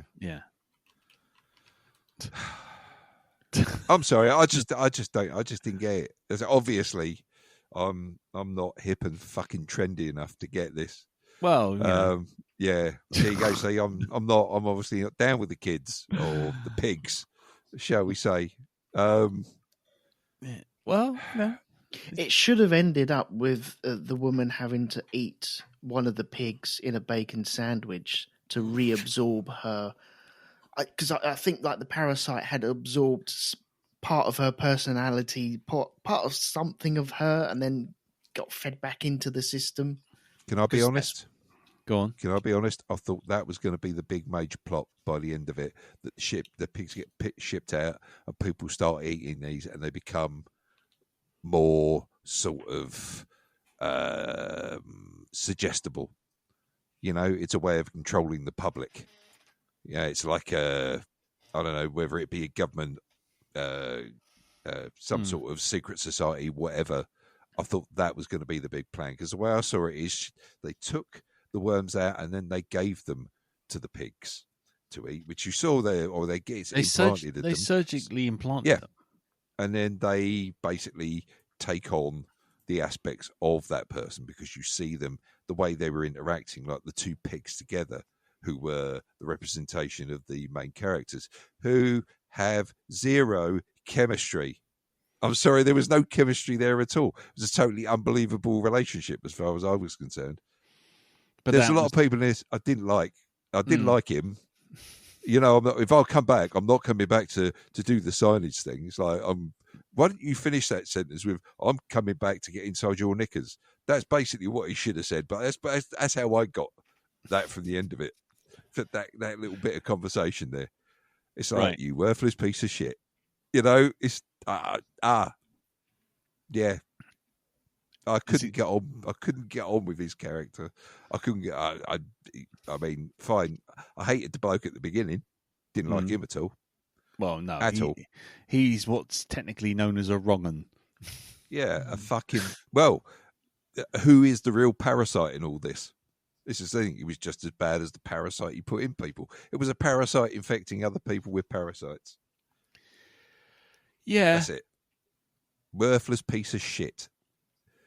Yeah. I mean, so there. Yeah.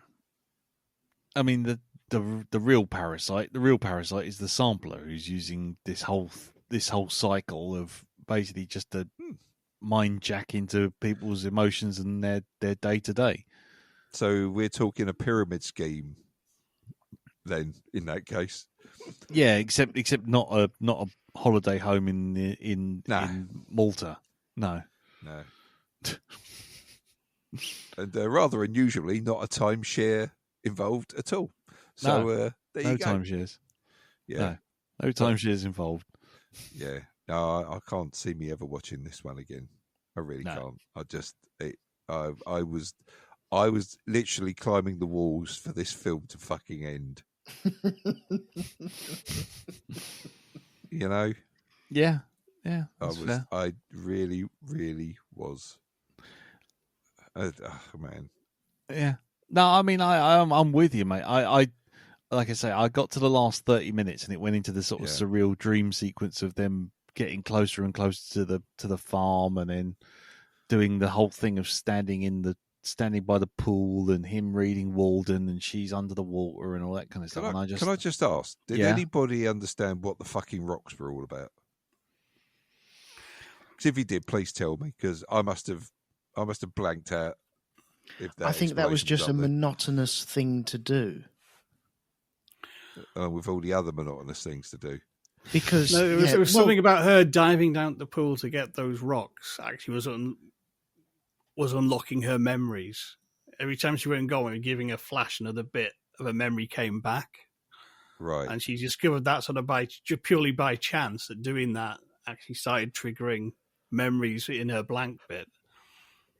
Which is very similar to the guy at the bar when he was at the bar and he was sorting through all the blue Smarties off the bar snacks. Yeah. Mm.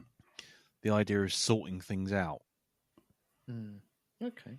Sorry, carry on, Jim. Sorry, it just suddenly occurred to me while you were saying that. Go on. Well, yeah, there is that sort of thing. It's something she discovered by accident, that when she went down to the bottom of the pool, suddenly she gets a flash. And if you combine that with a task, that one was unlocking the memories, and that's how they could work out the missing bits of the puzzle and start tracking him down and uncover what was happening. Yeah. Because they both have these blank bits of where they just kind of inventing stories, kind of, well, I must have done this. You know what I mean? Like you see, he got fired for stealing money, but we know he didn't steal the money. He was body jacked into stealing that money. Yeah. The same way she was body jacked into giving up the equity for a house and a rare coin collection. Yeah. And that's the thing. There's bits in it where you can slowly but surely piece it together yourself. I mean, I initially, this is where I was being a bit of an idiot, but initially I thought he was sorting through the bar snacks and then she was sorting through the water, because it kept cutting back to the pigs, and I thought, oh, they're snuffling through the mud. And it's a representation of the pigs searching for food, and she just happened to be in the pool, so she's just searching for bits and stones on the bottom of the pool, and he's searching for blue Smarties at the bar snacks. That's why she was in the bath going underneath the water to try and trigger more memories. Yeah. Yeah, that made sense a bit later on, but it was just, but initially it's like you just see her in the pool and it's like, okay. But, how was being in water, though, a trigger for her? I think that was just her trigger then. But how was it linked with what she went through before? Well, wasn't she was knocked out in the rain, wasn't she? She was soaking wet when she was brought back to the apartment. Yeah. So that's it. Yeah, it's a subliminal thing that she's picking it. She's picking up the water as a thing that somehow relates to the lack of memory. Right. It's like a subliminal trigger. You know when you listen to a song and your mind does that thing of jumping you back to a period where you're like, oh yeah, I was on that roundabout, wasn't I? Or you get a certain smell that just transports you back somewhere, like, you know. Yeah. Or to put it into a different context, the food critic in Ratatouille when he eats the ratatouille. And he whizzes back turns into a little child. Turns into a little child. Right. Well, I'm glad we're all on this side of the fence now. That's really good. Well, actually, you know what? We're not. No. I'm actually on a bus going away from the fence. I'm still seeing you guys on the other side from there. I'm just rounding the. There we go. I've rounded the corner. I can't see you at all now. Nope. Yeah. Whereas I'm just sitting next to the fence, looking through the fence at Jim and Elton, going, "Am I in the inside, or are they on the inside? Who's in the prison?" Or yeah, exactly. Is the fence the three-legged dog who was America? Yeah. Well, that dog's probably been fired right now. To be honest. Or he's dead from bird flu. Yeah, from bird flu. But don't worry, it's not been reported because the CDC's been shut down. Yeah. Get your hand sanitizer and masks and bog rolls. Buy them now, folks. You heard it here first. Paracetamol. It's going to be banned. Watch out. We had a plague last time. That orange fuckwit was in charge. We're going to get another one now. Yeah. We got plenty of it over here, people. Yeah, we got loads of it. We've got it in abundance. Well, toilet rolls or paracetamol? Both. We got loads of it. I'm just speaking to our friends in America. Look at us with our paracetamol privilege. Yeah, exactly. Anyway, yeah. So taking orders. Yeah, yeah. We will sell them to you at a premium. Long live capitalism. With tariffs on top as well. Oh yeah, with a 25% tariff on top, because we're not fools. No. Yeah, like I say, I understood the film. I didn't care for the film. Will I watch it again? I don't know. I'm not going to say never, because I've done that before and then ended up watching something and going, oh, actually, I quite like that. But as it stands right now, I found it entirely too convinced of its own surrealist art house cred. It was too convinced that what it was doing was being important and clever, when really it was, baby's first art house movie. It's fine. It's lovely. It got metaphor. It got an A+ for metaphor and symbolism, but for narrative and storytelling, it was a very much a D-. We know what the story's about. You're not telling us anything new. Just fucking get on with it. I tell you what, it would have been a very good episode of Dust on YouTube. Yeah. 45 minutes in and out, I think you would have been fine. But then again, I know that's kind of missing the point with the tone poem thing. But for me, I wouldn't have felt quite so cheated by that fucking last 30 minutes, which just dragged. It's like, I understand. Just fucking give it a rest. Get on with it. Yeah, it is. It's like Monty Python. You just wanted a little dishevelled man to come running over a hill for about 5 minutes, and then finally get up to the camera and go, "Get on with it," and then just cut. But anyway, that's just me. So, well, you hear a voice go, "Stop this! This is silly." Yeah, stop that, silly. One of my men, I think. So go on in. Final thoughts, Jim.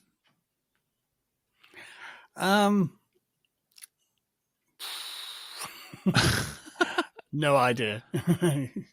It's past midnight. My brain is shut down. Oh shit! Is it? Oh Christ! Okay, I didn't realise the time. Sorry, Elton. The more I think about it, the more I enjoyed it, and I'm surprised at that. Honestly, I didn't go in expecting to be like this, or oh, look at me, I like this arty film. No, I know it's not for everyone. I'm not expecting. I won't recommend it to anyone. This is a film that if someone said, "Look, hurt me," I'll be okay, right, here we go. Have this and see how you get on with that, and see if we're friends after this. But yeah, I'm surprised on how much I like it. Yeah, I would just like to say, just as a point of principle, that I'm not judging anyone for liking it. If you like it, and I totally get it, that's fine. Mm-hmm. I'm not. I'm not. Yeah, I am, and I'm never talking to you again. Goodbye. No, I can see why you would like it. I just, like I say, my brain just gave up. But that's cool. This is why watching these films is interesting, because we get these opinions, and we get to this point and go, yeah, you like it, I don't. I like it, you don't. That's fine. There's so much for reviews. It's just like, yeah, live and let live, whatever. So there you go. In which case, I think we'll leave it there. I have got a phrase that pays before we go on to what's coming next, and I'm going to read it out because it came out earlier on in the podcast. And the phrase that pays is, you can't really burn down your house with a tomato sauce sandwich. There you go. That's the phrase that pays. Sweet. There you go. You can't burn down your house with a tomato sauce. I feel honoured. You're welcome. Right. So before we get to the final pimping the podcasts bit, Jim, I believe it's your choice. It is. And it is 6 minutes past 12, so I'm very, very aware you want to get on, get out, and get done. So, Jim. Right. I have picked a film, which I think will follow on well from this. Okay. I'd picked it before we watched this, but I think it'll go well. Yeah. It's a film full of people, I'll tell you now, you're not going to like. Okay. I'll just put that right out there. You will not like the people in this film. Lovely. But that is kind of the point of the story. Nice. It's also a film where you might need to make a diagram or two. Okay. But it's called What's on the Inside, and it's on Netflix. Okay, what's on the inside? Yes. Okay. I would strongly advise going in blind. Yep. I'm literally just okay. But basically, you won't be able to. Basically, there's a party. Someone turns up with an experimental machine that allows people to swap bodies.